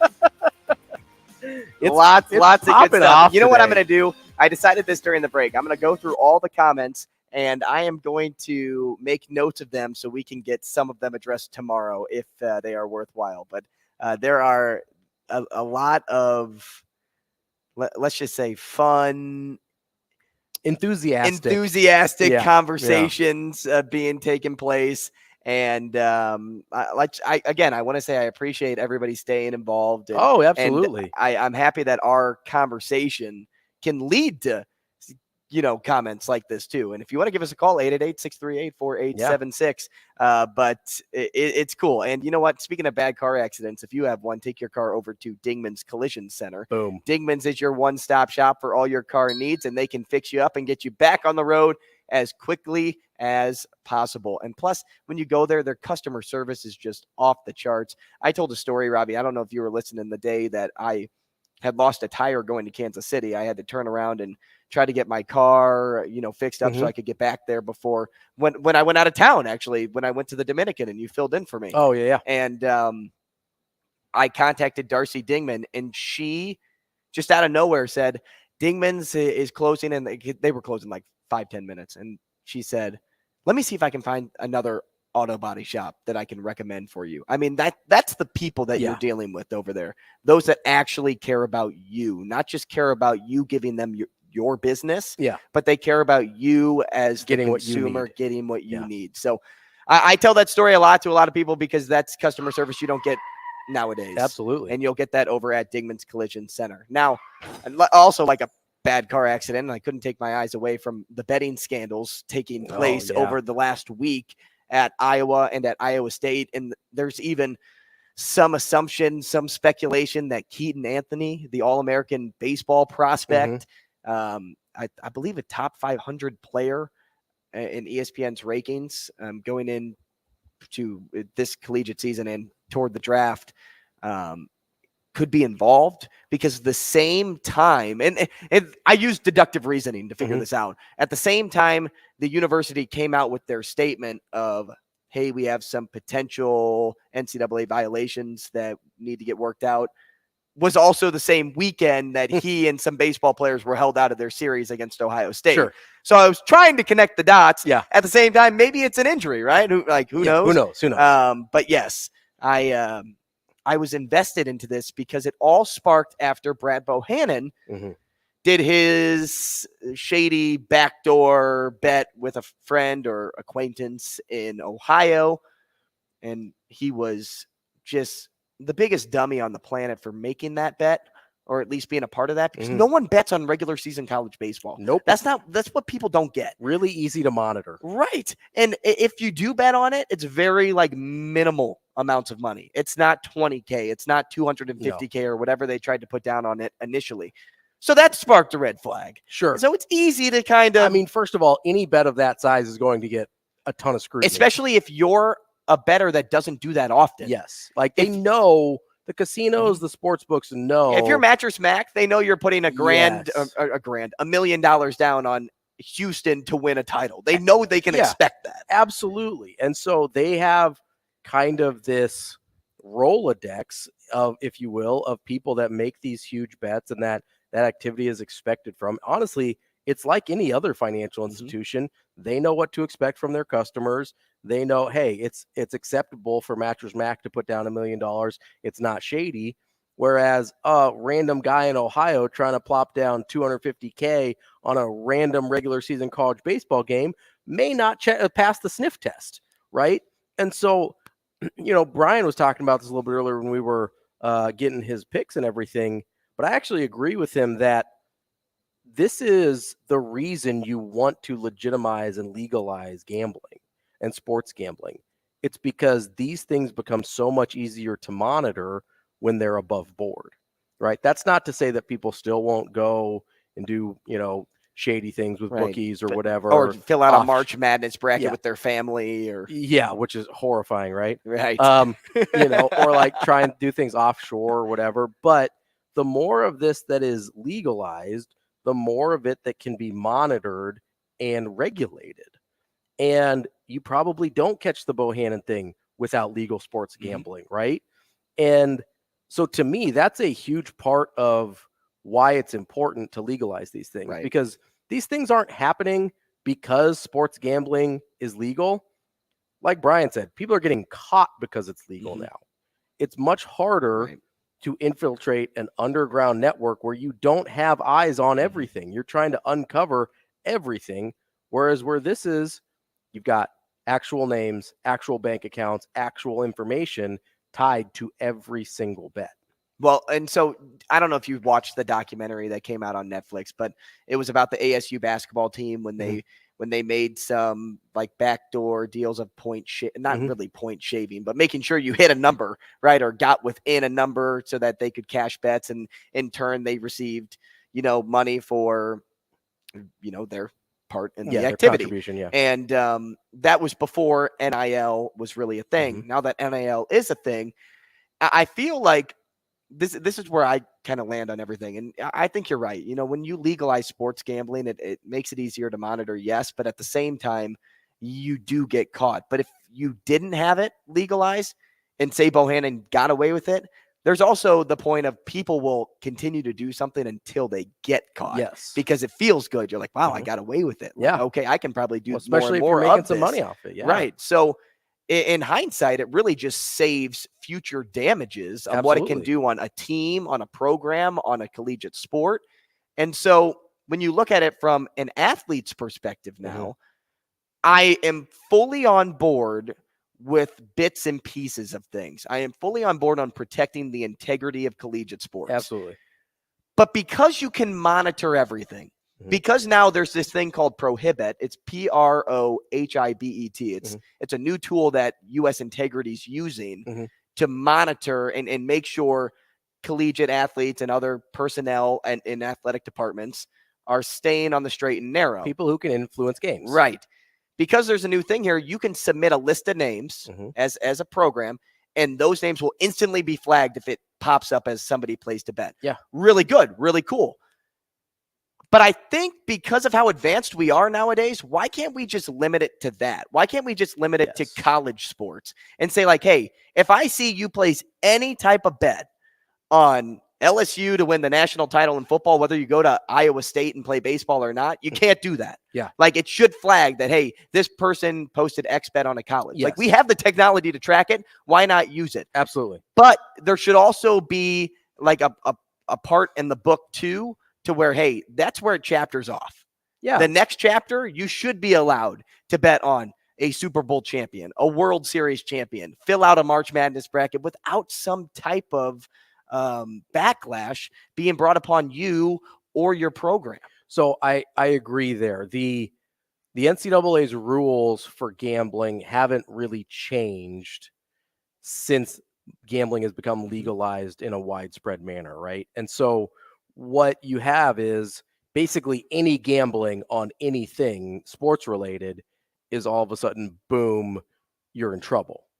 Whereas that doesn't make a ton of sense to me. You kind of have to modernize your rules to accommodate for the fact that, yeah, they should be able to go place a bet on an NBA game and who cares, right? And you can make the argument like, okay, well, maybe they played in college with somebody. And I thought about that too. And whatever. And it's like, okay, sure. But is an NBA player really going to put themselves in that position where they're involved in a gambling scandal so that their college buddy can make a little bit of money? My gut says no. And now that NIL is a thing, I think it's really a no. Especially, that's a really good point, is the incentive to do the point shaving and things like that is so much less for college athletes now, especially in the major sports, which is what we're mostly talking about here. Because like we said with college baseball, even though it's major in the SEC, way easier to catch because it's not something that's widely bet until upon. the College World Series. Right. It's just not something that you get a ton of betting activity on. So I really think they have to modernize their rules for what's allowed and what's not allowed to reflect the new atmosphere of, okay, NIL makes it less likely you're going to get exploited because you're already making money. Legalized gambling makes it easier to track. And let's be honest, even if there is suspicious betting activity on an NBA game, they'd be able to follow it back because you can track everything. That, to me, is the big next step for the NCAA, is to not, again, they're really good at punishing people that maybe shouldn't be punished. Right. They need to modernize to make sure if guys are just like playing daily fantasy football or whatever, that they're not getting dinged for that. That's a dumb thing to get in trouble for. And if you disagree, give us a call, 888-638-4876, or just go to the comments page because we'll see them there too. And it's a dumpster fire. And not only just that, I am cracking up by me saying I'm going to read through it and everybody's like, no! Hey, the Sports Six Pack coming your way next. Rogers and Benning will be back in 4 minutes.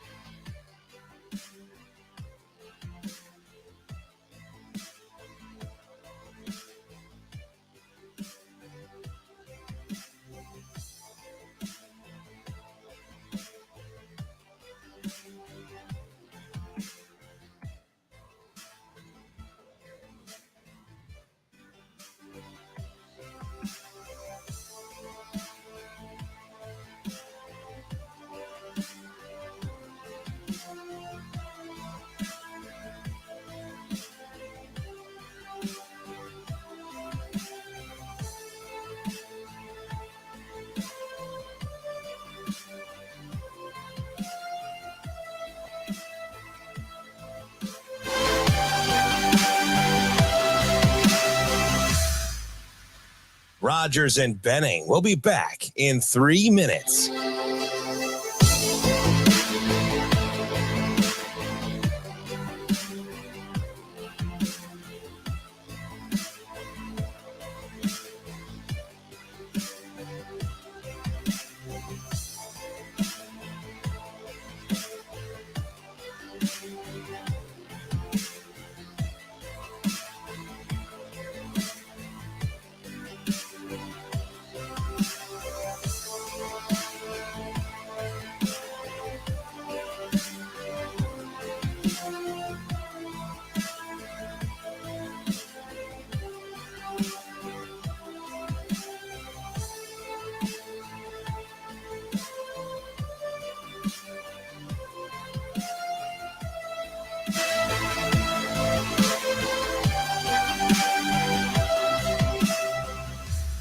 Rogers and Benning will be back in 2 minutes.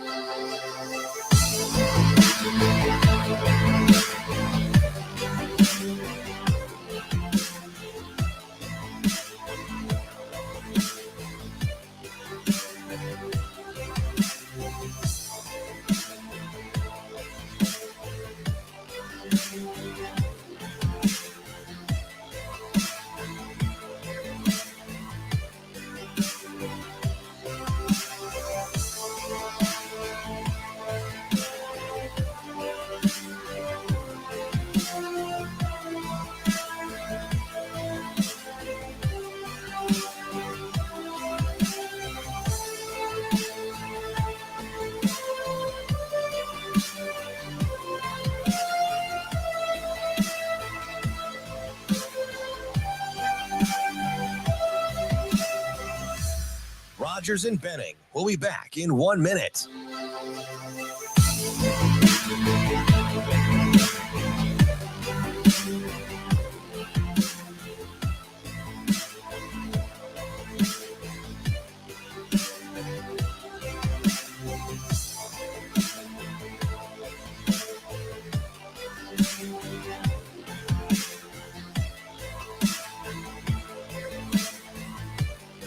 Rogers and Benning will be back in 30 seconds.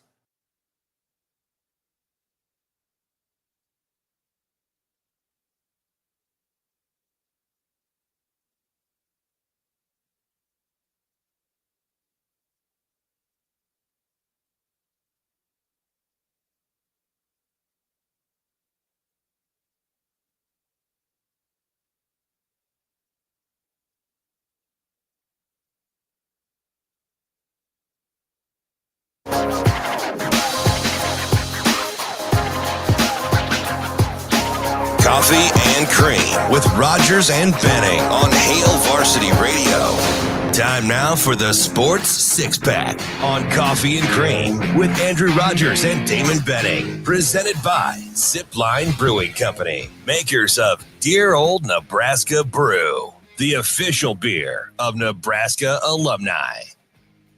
It's time for the Sports Six-Pack presented by Zipline Brewing. And if you are looking for a spot to grab a Zipline beer, how about check out the Beer Lounge? It boasts oversized lounge chairs, couches, a fireplace, shuffleboard, and a full-service lending library. West Omaha neighbors will be able to enjoy the freshest year-round seasonal and small batch beers Zipline has to offer. And inside the soft interiors or outside on the patio, you will find that it's a great environment for not only a beer, not only a game, not only a read, but also a chat.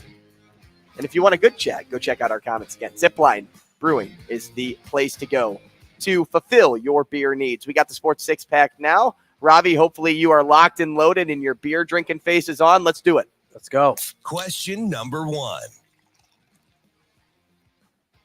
Shane, this is your turn. I'm still drinking. You're always drinking. Which team facing elimination last night has the best chance to win the series, in your opinion? Maple Leafs, Warriors, or the Knickerbockers? I believe that's just the Knicks. I would say no. I'm out on the Knicks. Yeah, I believe the Heat win this series tomorrow. And like I said, I liked B's play of -4.5 earlier on in the show. Warriors are interesting. I want to say hockey's too difficult to come back down 3-0. I don't think has anybody ever come back from 3-0 in history? Yes, there's, I want to say 3. They're older. Okay. I think there's one semi-recent, but they were actually the only sport to have it done before the Red Sox did it.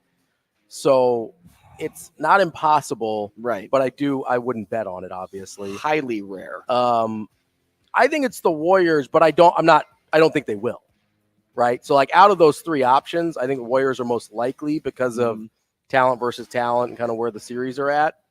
But I still don't think it's going to happen. I lean Warriors too. So if in the scenario, I would go them because I don't think it's not going to be easy for the Maple Leafs to come back down 3-0. Right. Now it's 3-1. Yeah. And for the Knicks, I just don't think they have enough firepower. And not that the Heat are this tremendous beast. No. I just don't think they have dug enough, themselves too much I of a hole. don't think they have enough firepower to do it. But the Warriors, they have the team, they have the history, they've got the pedigree. And they have the pedigree to do it. So let's go with them.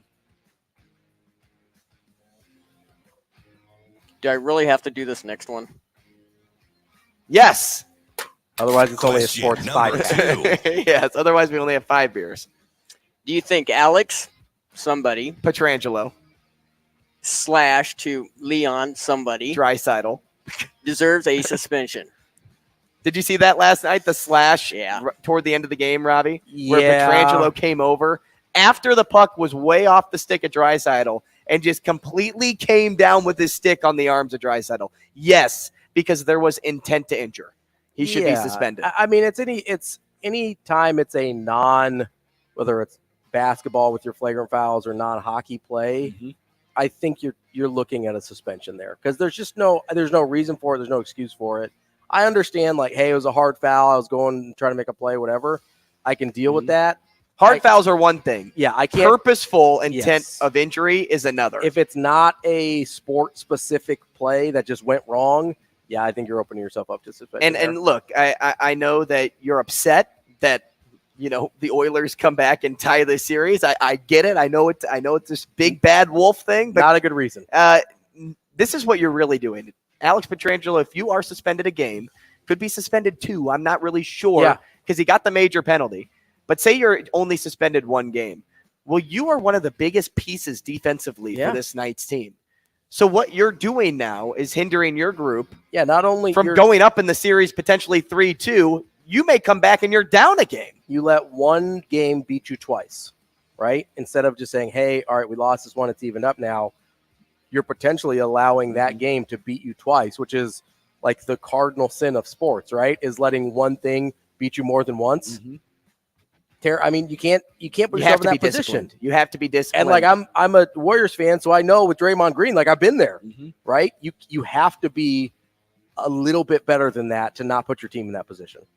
You know what doesn't beat me? Another beer? Question number 3. That is correct. Would you rather be a legendary coach or a legendary player? Player. Even though coach, you probably have more long-term success. Personally, I like to play the game rather than coach the game. But here's my thing, too. I haven't really been a coach. Now, Ravi has done both. So he can touch on either. But for me, I like being the one like the fans root for. Like you don't ever root for the coach. You root for the player. You root for your favorite player. You have people wearing your name on the back of the jersey. I'd rather do the player, do it short term, make a lot of money, and then if I chose coaching later on, I don't have to be a legendary coach. I can just be a coach if I want to. Does it matter if it's pro or college? So it kind of depends on the sport for me, I think. I would say if you're a legendary player, you're in the pros. Yeah. Coach, you can do either. Although you could say like Tim Tebow, legendary college football player, not much in the pros. Right. Would you rather be him or would you rather be Nick Saban? Yeah, but in college, I'd still rather be Tebow. See, in that scenario, I'd rather be Saban. If we're going like, I'm sure he makes a lot of money via media deals too. I'd rather be Tom Brady than Bill Belichick. But in college, I'd rather be Saban than Tebow. Yeah, I can get that. Right. So I think it depends on where we're talking about. College, your career is so brief, no matter how glorious it is. Right. That doesn't necessarily guarantee translation to pro success. Like that's where I get a little iffy. That's where I get a little iffy. Okay, so what would you rather do? Well, I'm going to go based on what I know, and that was college basketball. I would rather have been a legendary college basketball coach than legendary college basketball player. Man, I feel more times than not, though, you don't have the Tebow example. You don't, but I mean, it actually does happen a lot in college basketball where you have guys that just aren't NBA quality, right? Mm-hmm. Where you have, let's do Creighton, for example, right? Like, you only have a handful of those guys that were real impact for college players. Mm-hmm. Even like Doug McDermott, one of the greatest college players we've ever seen, just a role guy in the NBA. Yeah. Right? Mm-hmm. I'm there. Kyle Korver. I get it. Incredibly celebrated in college, role guy in the NBA. Whereas you could be like Jay Wright seemed to have a pretty cool life. Yeah. Yeah, like I would sign up to be Jay Wright. Okay. You may have convinced me. I'd rather be a coach in college, but a player in the pro. Agreed. Question number 4. I'd rather be drinking. Gosh, this always happens. We have like 3 minutes left and still 3 questions. Well, what is Trev doing to get ahead of the gambling issue at Iowa and Iowa State, at Nebraska? Anything? I don't know if he's doing anything. I'm sure that's been addressed. It's probably just all education. Yeah. Like, hey, this is what you can and cannot do. Mm-hmm. Like, to me, that's about all you can do. You can't monitor these guys 24/7. Right. And the good news for Nebraska right now is it's not legal here in the state. Yeah, so they probably won't fall victim to it. Now, that's not stopping anybody from driving 45 minutes to the Iowa border or from doing something with, an illegal bookie or doing something behind the scenes. But it's all education, and that's all you can do. Yeah. That's with anything, right? Mm-hmm. Are you guys driving 45 minutes today to the border? I don't drive 45 minutes. I only drive 15. Question number 5. Do you blame Hunter Dickinson for putting NLI money as the main incentive for leaving Michigan and signing with KU? No. Okay. I don't at all. And I thought he laid it out perfectly yesterday. He said if you were offered a raise at your job, you wouldn't take it, or you wouldn't say, I get offered X job at this place and they want to give me $15,000 more than I'm making now, that you wouldn't honestly consider taking it. Absolutely.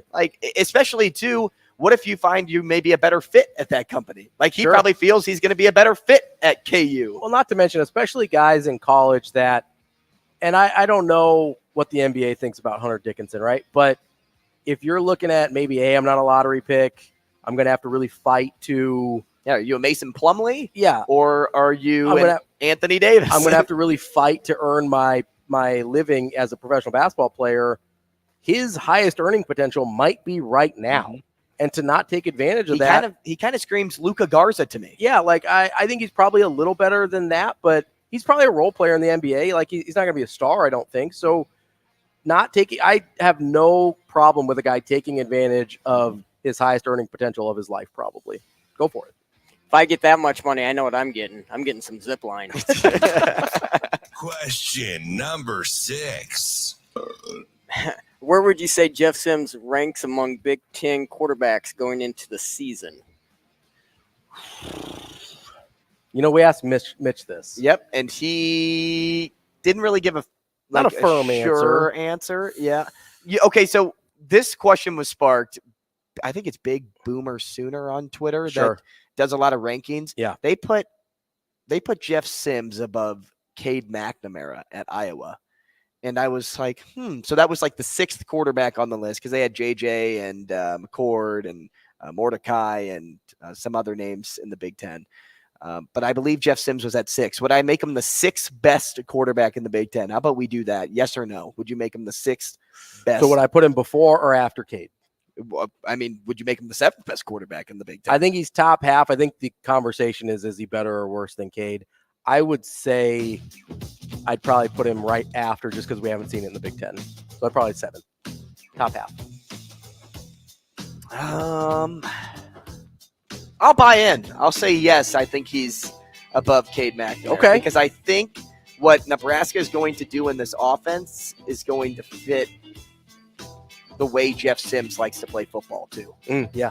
And I don't think a lot of pressure is going to be put on him right away. I think the ceiling's higher than 7 for sure. And I'm going to say that's going to help him early on. So wherever you think, let us know through the comments. We were doing that all day, right? We'll be back tomorrow. Thanks for joining us here on Coffee and Cream.